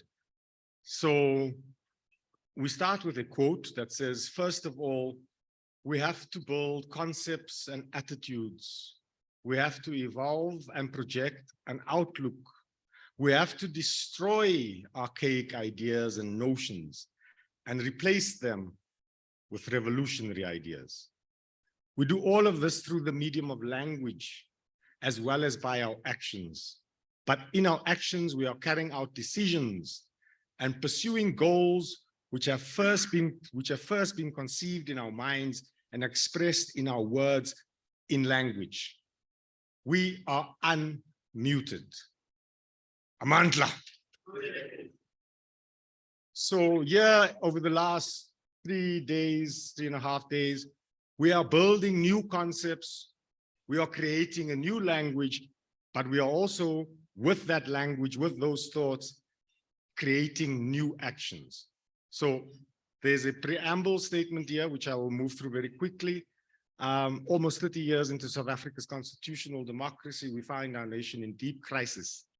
The hopeful promise of democracy we won in 1994 feels like a distant memory. Our nation is enduring the highest levels of trauma since the end of apartheid, with the ongoing impact of COVID-19, the looting and violence, the collapsing state institutions and governance, and widespread service delivery failures. With the highest levels of inequality in the world, South Africa is stuck in a poverty trap. Gender-based violence, high levels of crime and unemployment, corruption, and a poorly performing economy are pushing us closer to the edge. Conference delegates highlighted the deepening trust deficit between people and the state, accompanied by an unaccountable leadership. We surfaced a number of critical areas through our deliberations. Remember the slide we had up yesterday, colleagues?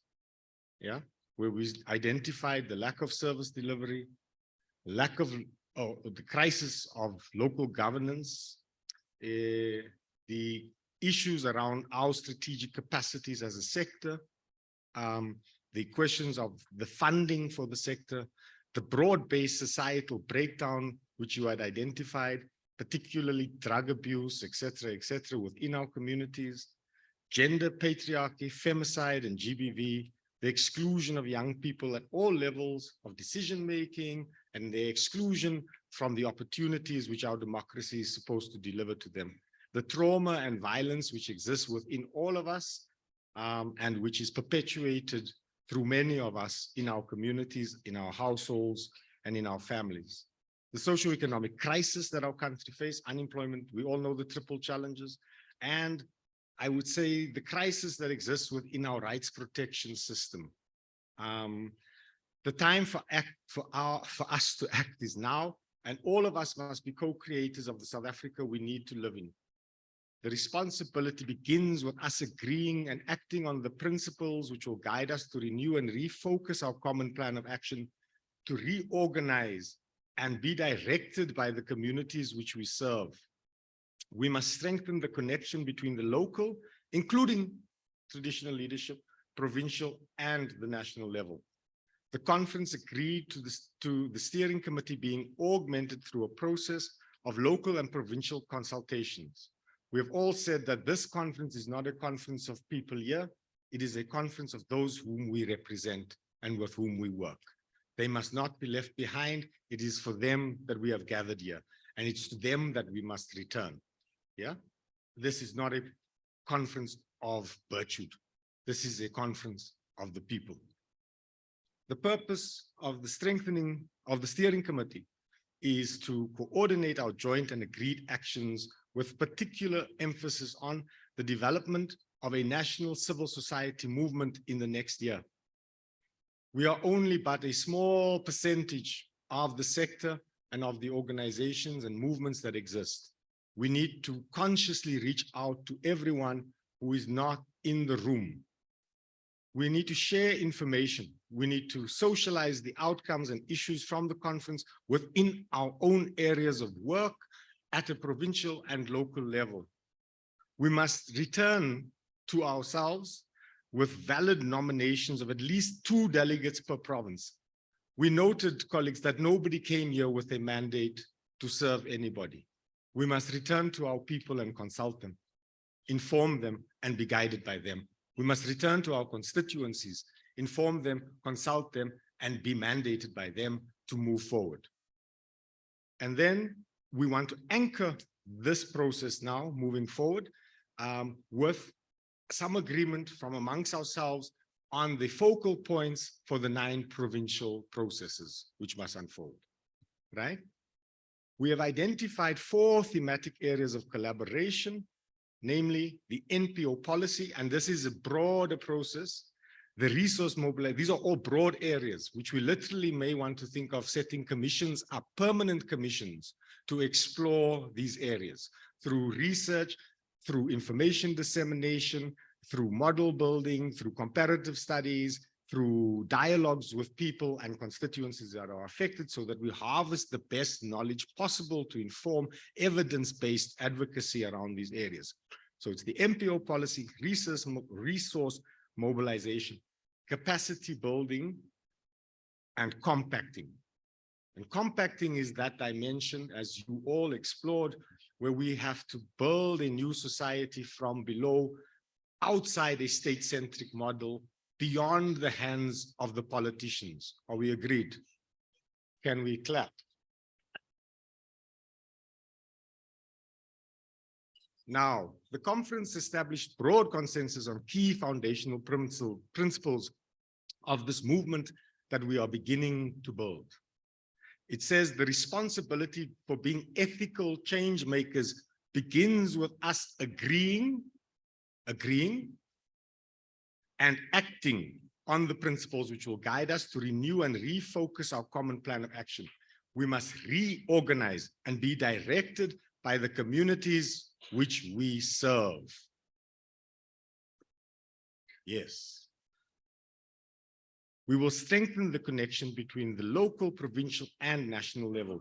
The key principles which guide us are as follows: ethical leadership, conduct, and integrity, solidarity, sustainable and people-centered approaches to development, independence from the state, and by this we also mean political parties.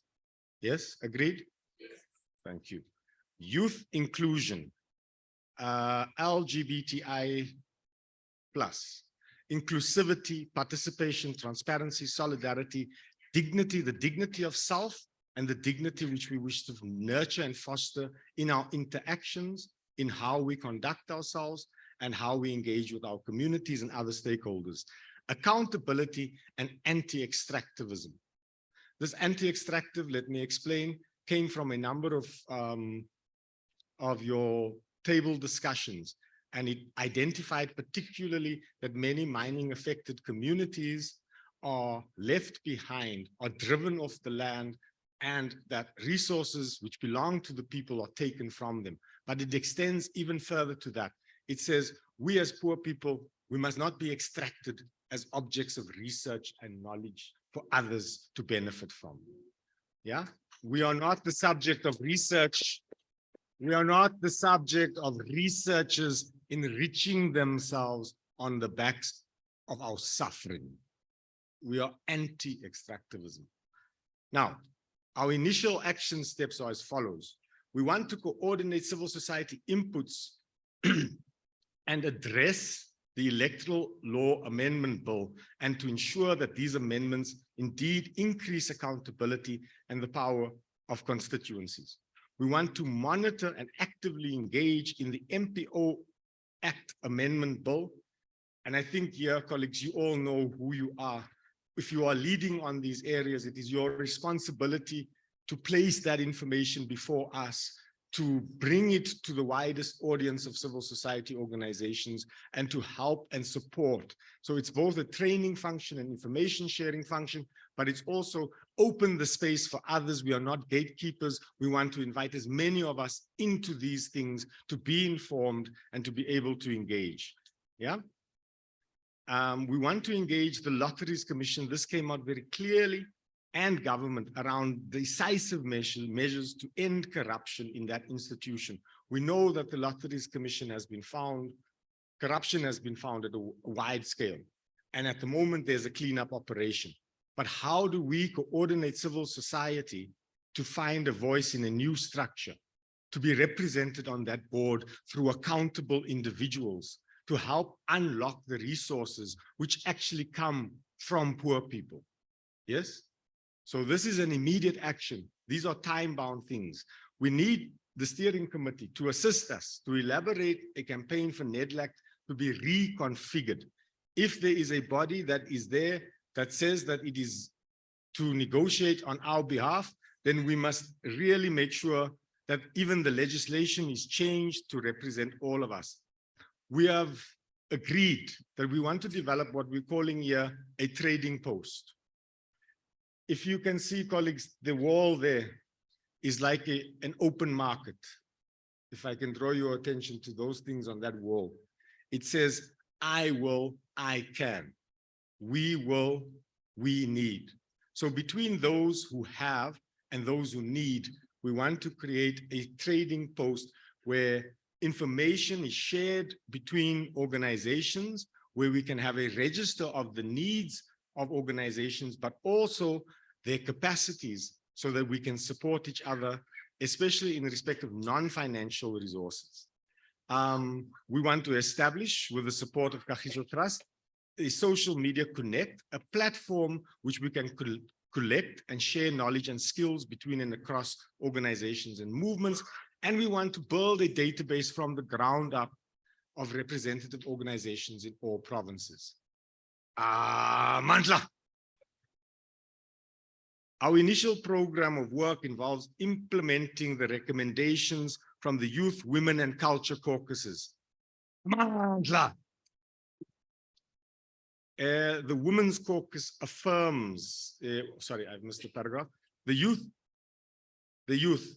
have resolved to work with the steering committee and provincial leadership to ensure substantially greater youth representation and leadership in civil society work and convenings.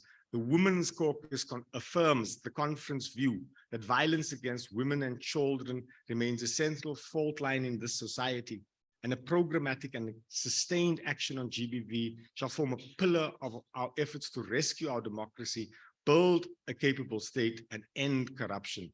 The Culture Caucus, supported by delegates, resolved to encourage and support all civil society organizations to increase the use of culture in program work and campaigns, noting that such cultural work increases inclusivity, youth participation, and the deepening of transformation.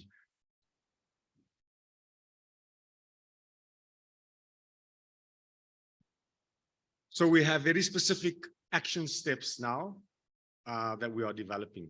The steering committee will develop a broader program of work about all the things that we have said above, right? And at the moment, one of the key things is what we are calling the national trajectory. So my comrades from Makana, I want you to pay attention because we don't want to be captured by failed politicians. So we're not calling it a national convention.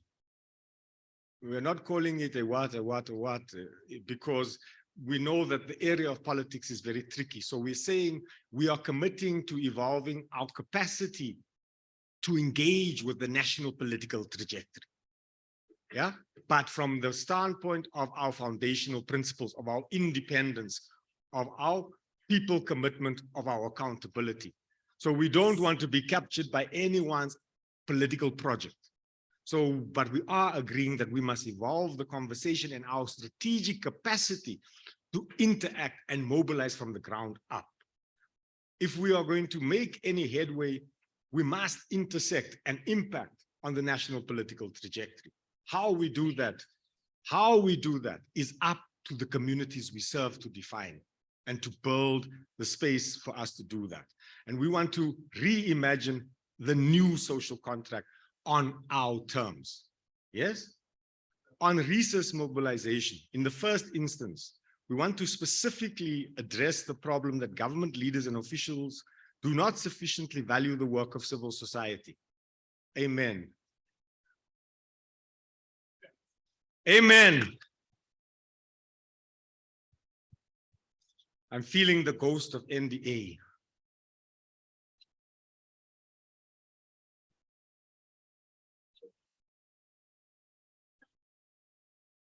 Rather than ensuring and facilitating resource flows into civil society, they often erode the resources, right? And they undermine us. We must take steps to engage with government, donors, and the private sector to ensure that the work of civil society organizations in support of communities and for justice is adequately supported.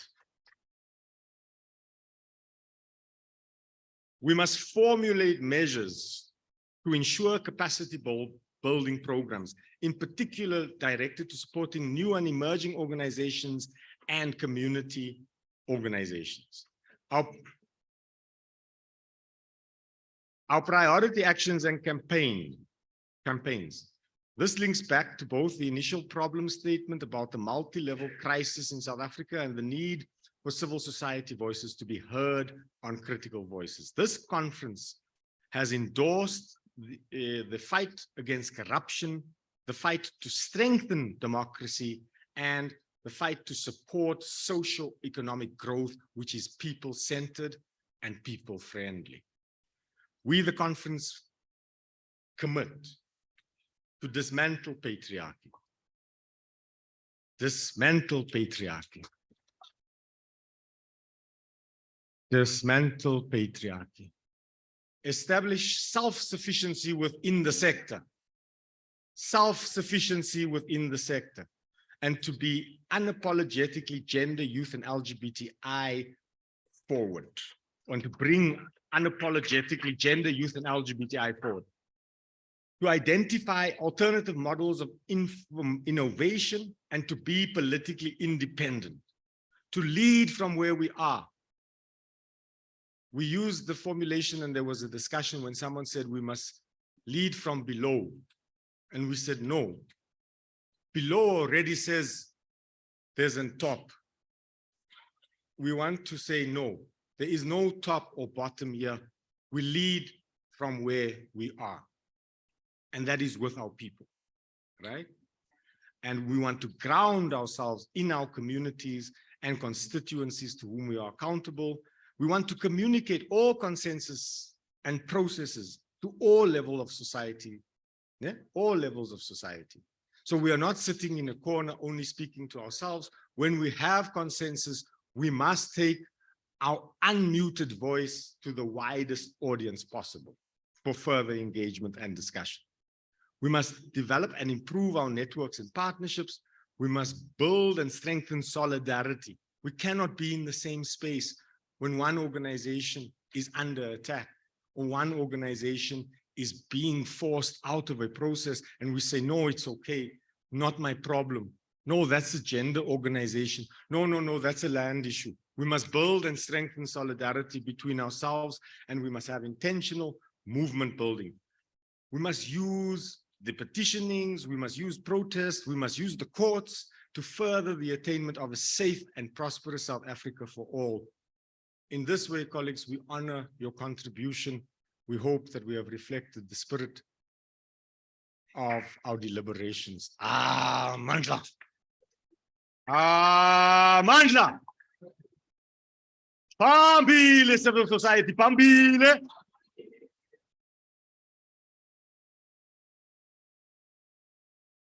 I assume there's a program director.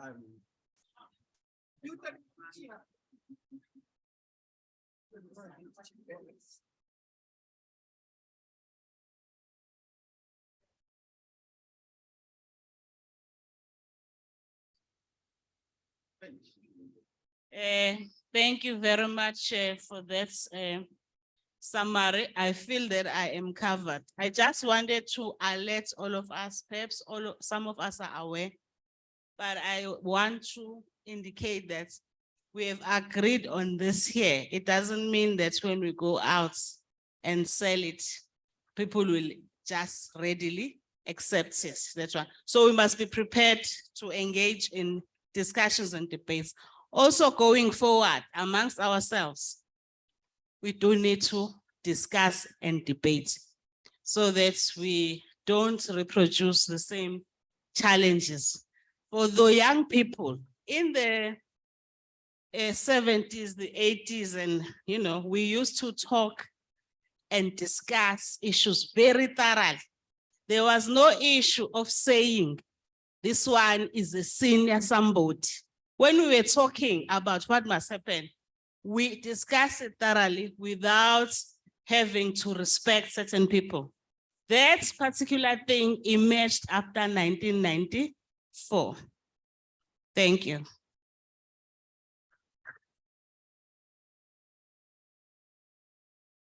Thank you.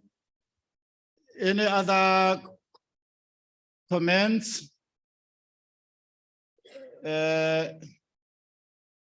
Yeah, start there. There is a hand there. There is a hand here.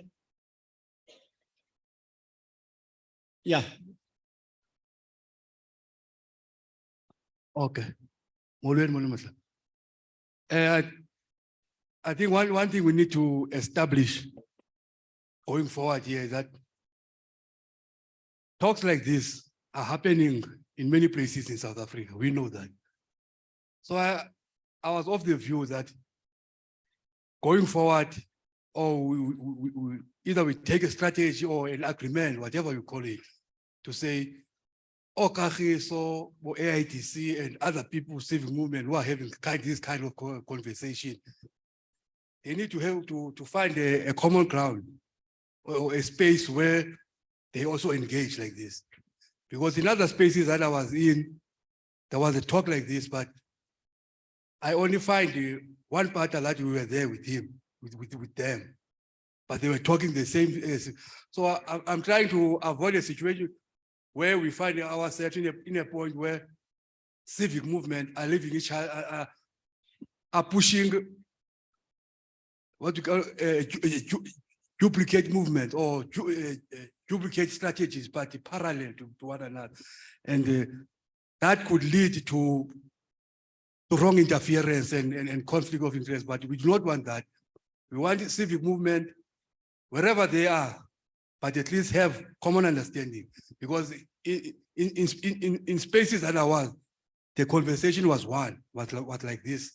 But I'm afraid if Ukahiso is gonna be there with different civics and AITC and somebody else there, then at the end of the day, we need to find each other and talk with one voice. So that, because if we are like this, the wrong interference and the wrong capturing is going to happen. So I'm just putting it there in the house. Maybe I might not have the right way to put it or right strategy to put it, but I'm saying there are many conversations like this, but we need to sort of bring together so that we make sure that when tomorrow was here, he was saying we're a civic movement of South Africa was saying this.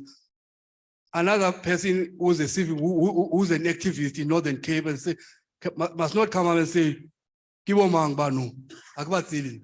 So it's sort of we say same things, but what it was, we did allude to the fact that there is a contingent of civic movement. There's many of us. But if you can be honest, we were saying same thing, but in different platforms. So if we can find a mechanism where we are at a space where we find each other and make sure that this is what an ordinary, neglected, marginalized South African citizen is saying. We agree on that.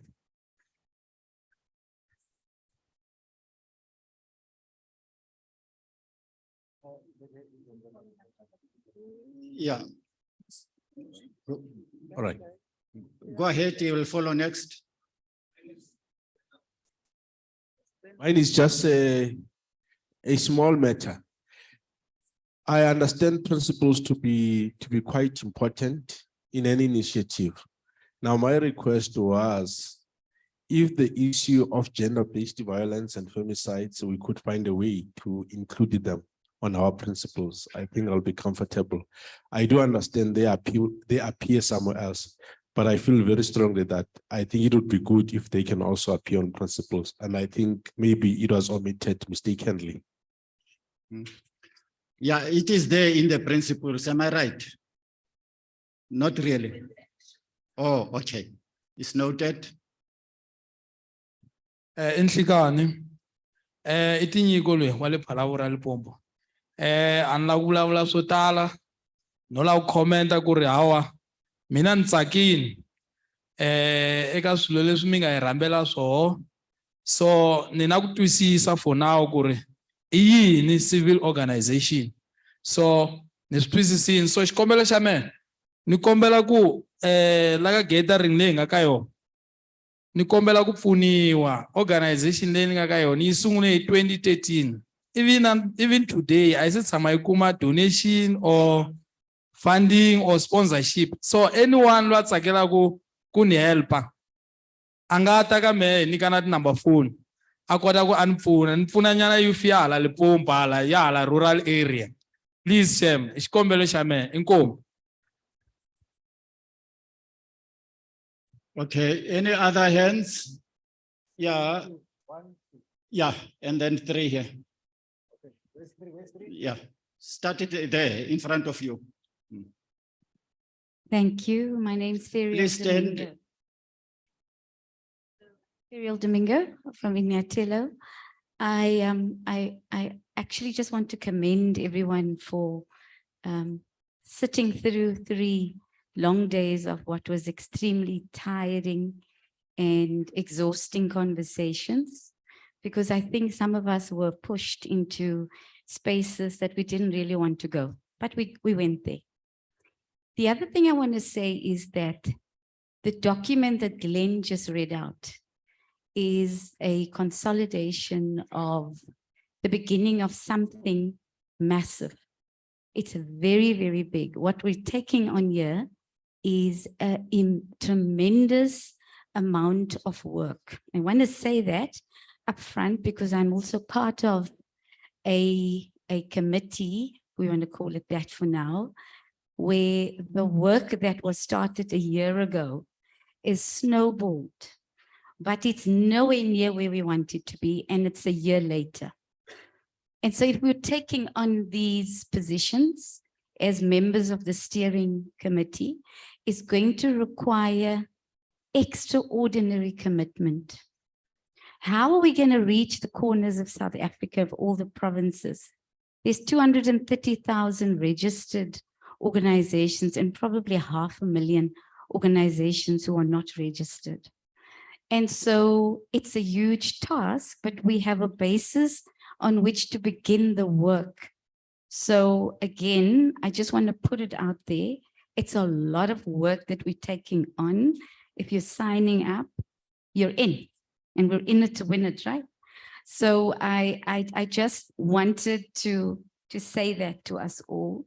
It's an enormous amount of work. It's going to require us to roll up our sleeves, but we'll be there to support each other. That's a good thing. Look at the commitment in the room. And thanks for Kagiso for bringing this all together.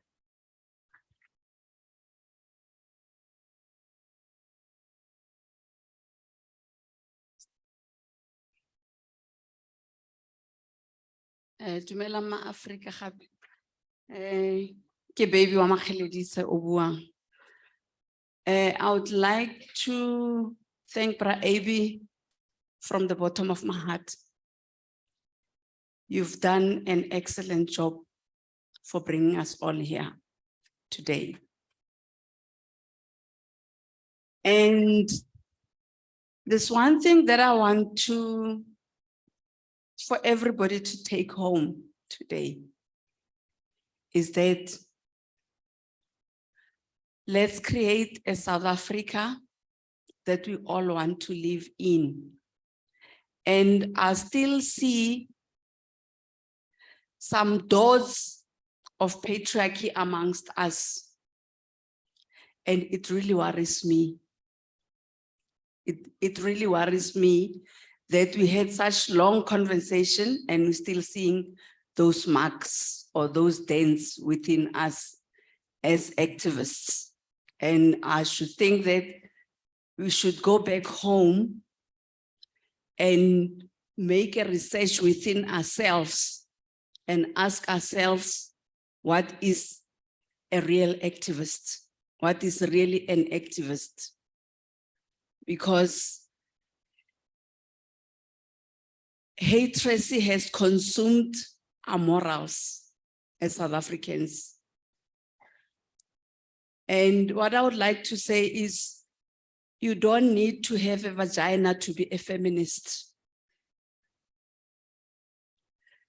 Hence, I'm seeing dots of patriarchy amongst us. So let's go home and correct ourselves, guys. There's no morals in South Africa. Let's not act like those who doesn't have morals. And let's stop this self-hate within ourselves. Thank you.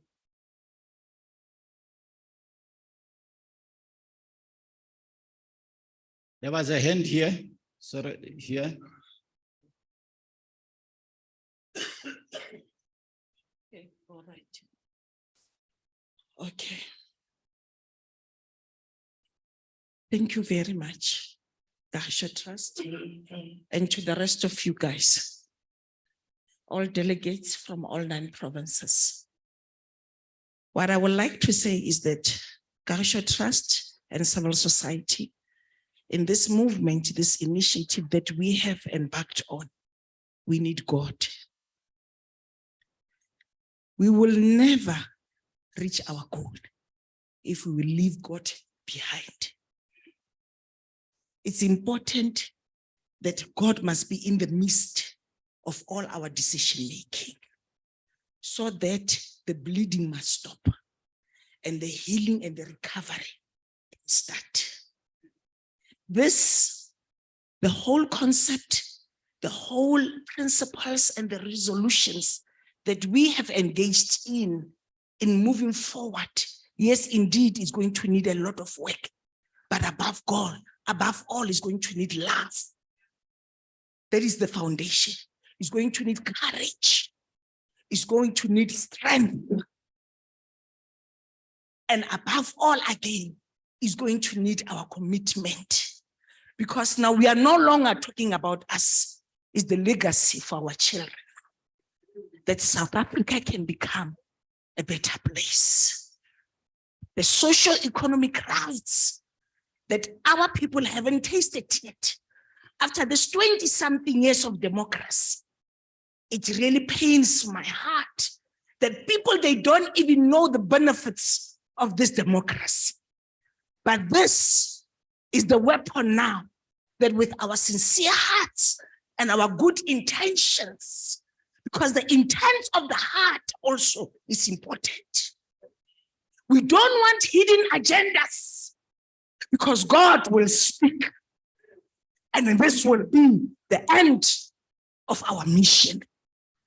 But if we put him in front, that God lead, then we will succumb and overcome. Thank you.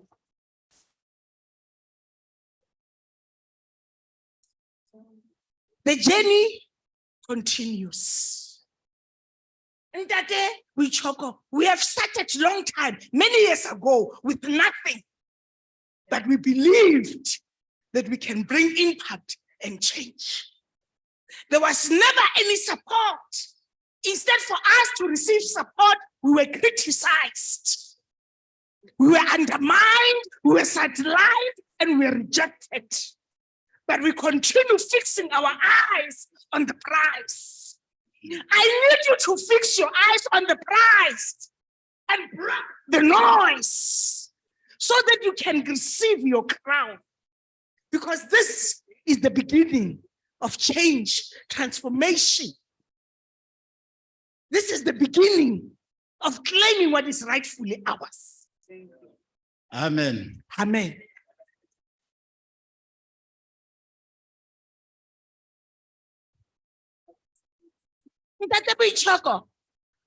Lastly, hey, the pastor. Yes. I'm worried about civil societies who are under political dangerous in the provincials. Ne? Because now there's so much influences. So now if you don't speak their language, you are always at line like me. Abangithandi, but uJehova uyangithanda. So I just want us now to see now those civil societies now who are eating and then behind our backs, who are all those funny things, but they're civil societies. We must find a way, Nabona, for the awareness, the black consciousness, it must come. Ne? Well, Papa. Thank you. God bless you. Thank you, everyone. Thank you very much. Hallelujah. Colleagues, thank you. Let us do this because I also don't want us to lose people because we want their final confirmation. Let us check how many hands which are still up. Remember, the key issue is whether we agree with the framework which has been presented, and let us try to be brief. Let's take that. There is that one hand. Where is the another hand? How many? 1, 2. Okay, after those hands, we wrap up. Thank you, Chairperson. Delegates and leadership here, Kagiso Trust. Shekina Siabi from Northwest Komorete.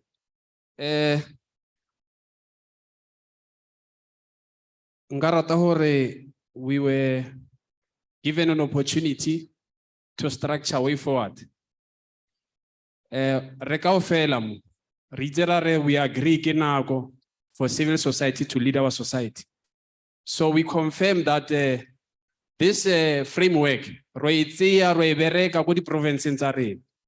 and we forget about what has failed in the past. So the coming generation is going to judge us based on the framework more for the past 3 days. If we say right owner, right, as if we trust or somebody else, fail. Implementation, it took all of us to join hands, the province in Zarena, Berege. Time frame if le re fena go re di province re bereke di province re ska ja ha o bua re bereke di province so that no one will accuse us or re tsere our friends ra bua rather to that national conference. National conference is very key right tlhoka vele mara hore re go yona we need broader consultation in our provinces, our district and our regions. Ke senya ke rialo.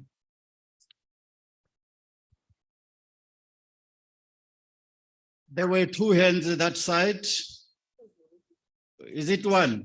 So that we can wrap up.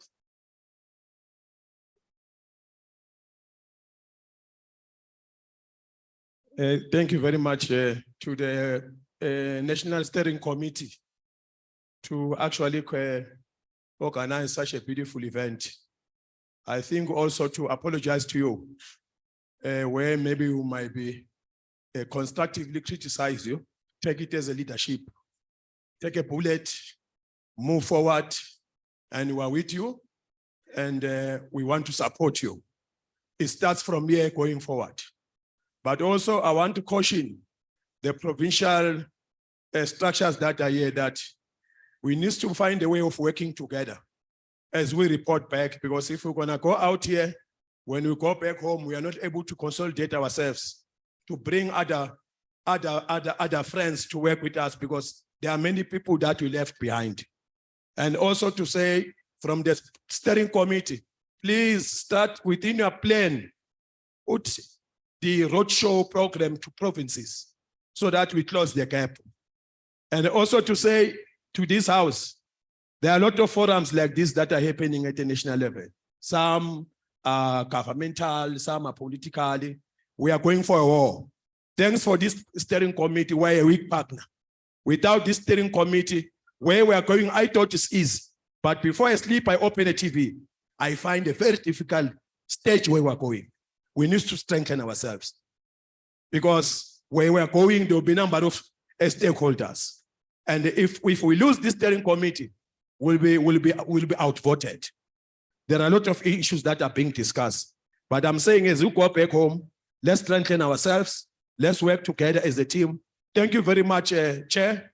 Thank you very much. Apology for critical criticism. We'll always criticize you, but please be strong. Amandla. Amandla. Amandla.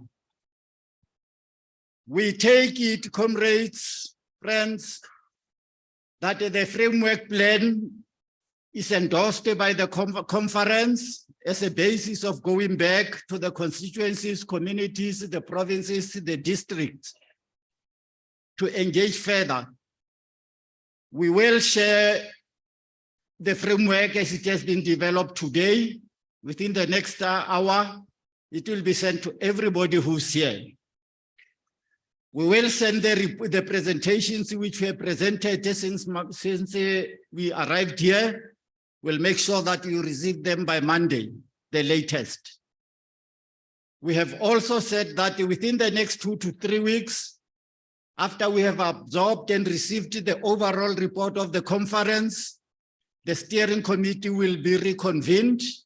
And we believe that by that time, the provincial representatives would have elected or chosen as an interim measure to go through the plan and work out the elaborate implementation mechanism so that the momentum is not lost and in fact it is accelerated. Mandla. Mandla. I want to conclude here because that will be my last time here to say thank you, thank you, thank you.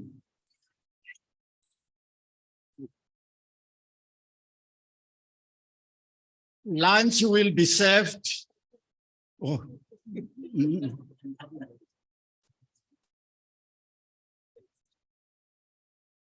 Thank you, colleagues. Thank you. I want to call on Sizakele Mpatwa, who's the head of the education at Kagiso Trust, to present our vote of thanks.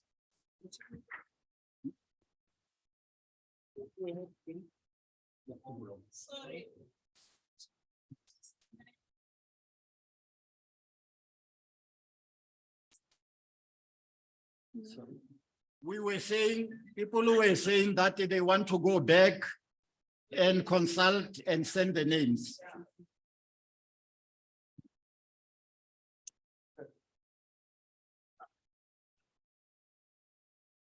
The new slogan for the conference is Kinako. The time is now. And I want to add that it is the time of taking back the right to breathe. We can easily say that I can breathe, I shall breathe, and I will breathe.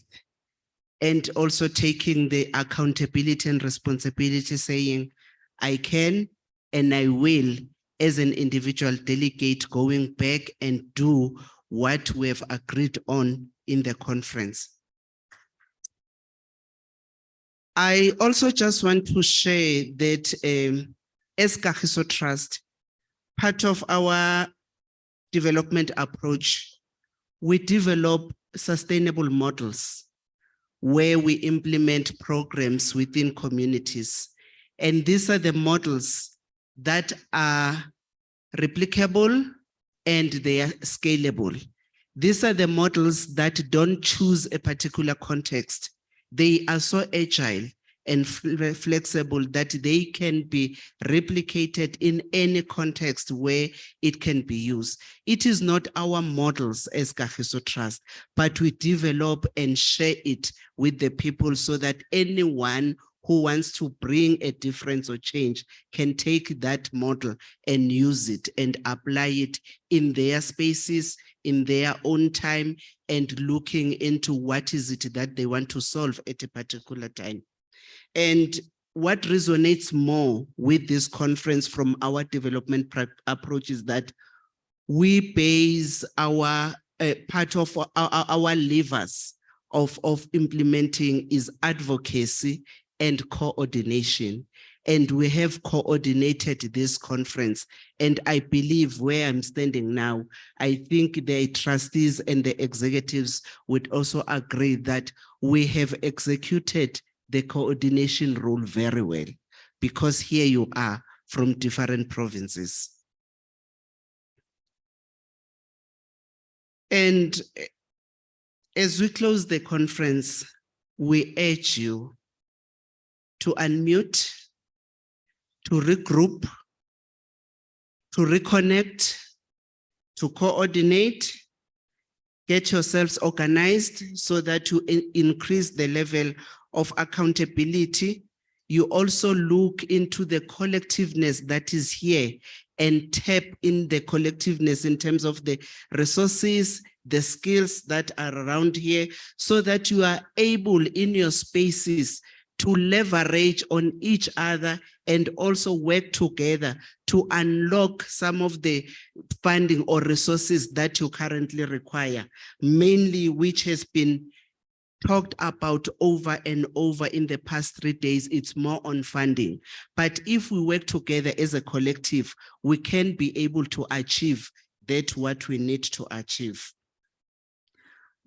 We also believe that lessons that have been shared by different organizations, different individuals here, including what Glenn has presented, the committee has presented in terms of the actions and the commitment, that it is resourceful enough to assist you to rebuild the voice of the sector.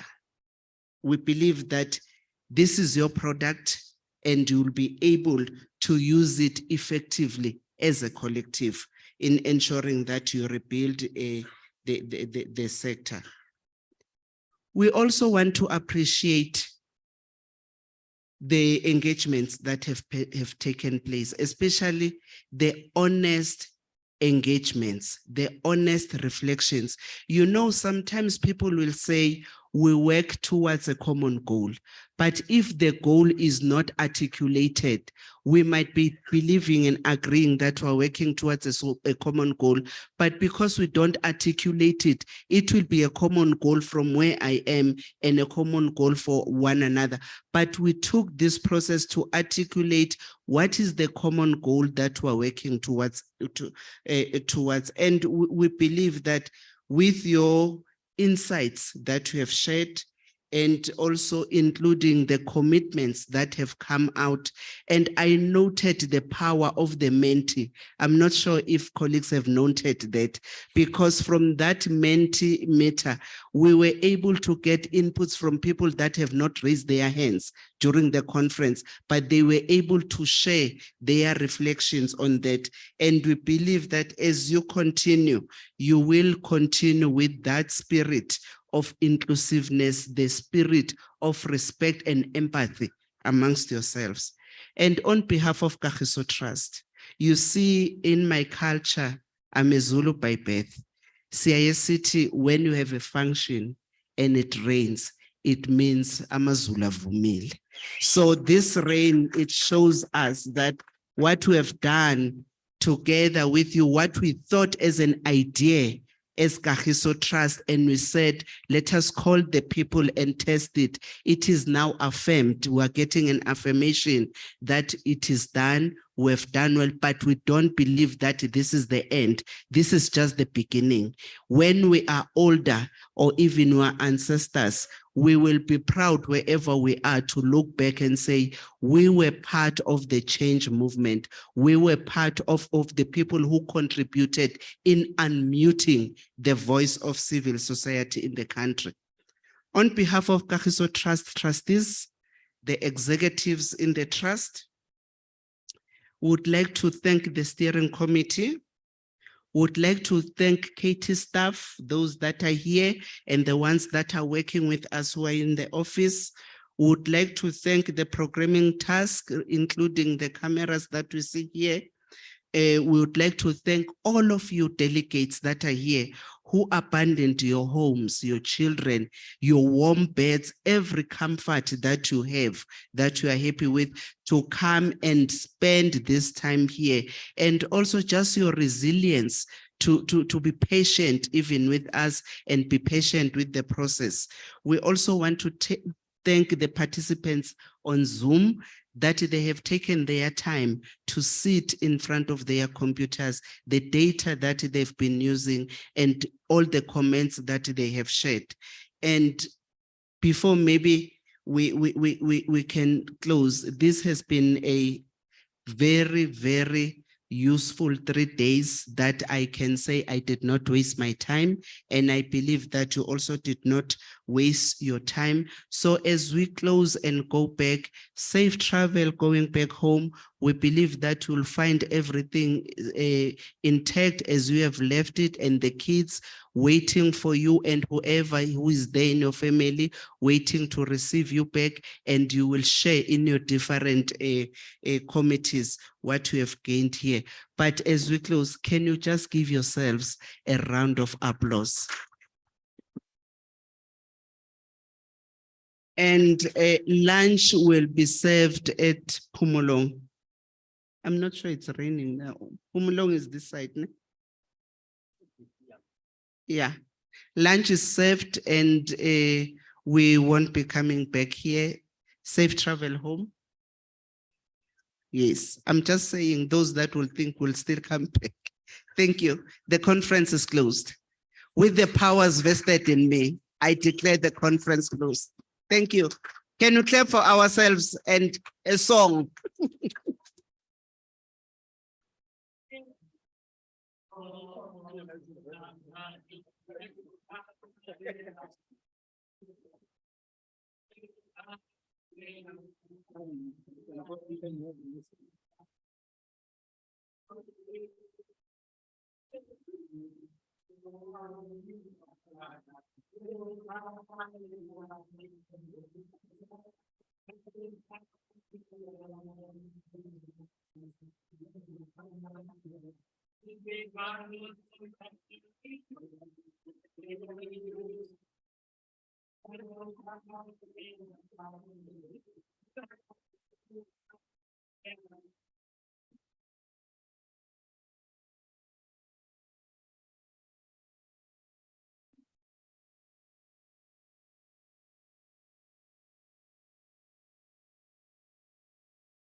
Wena ukhalela sizothi izinto wena ukhalela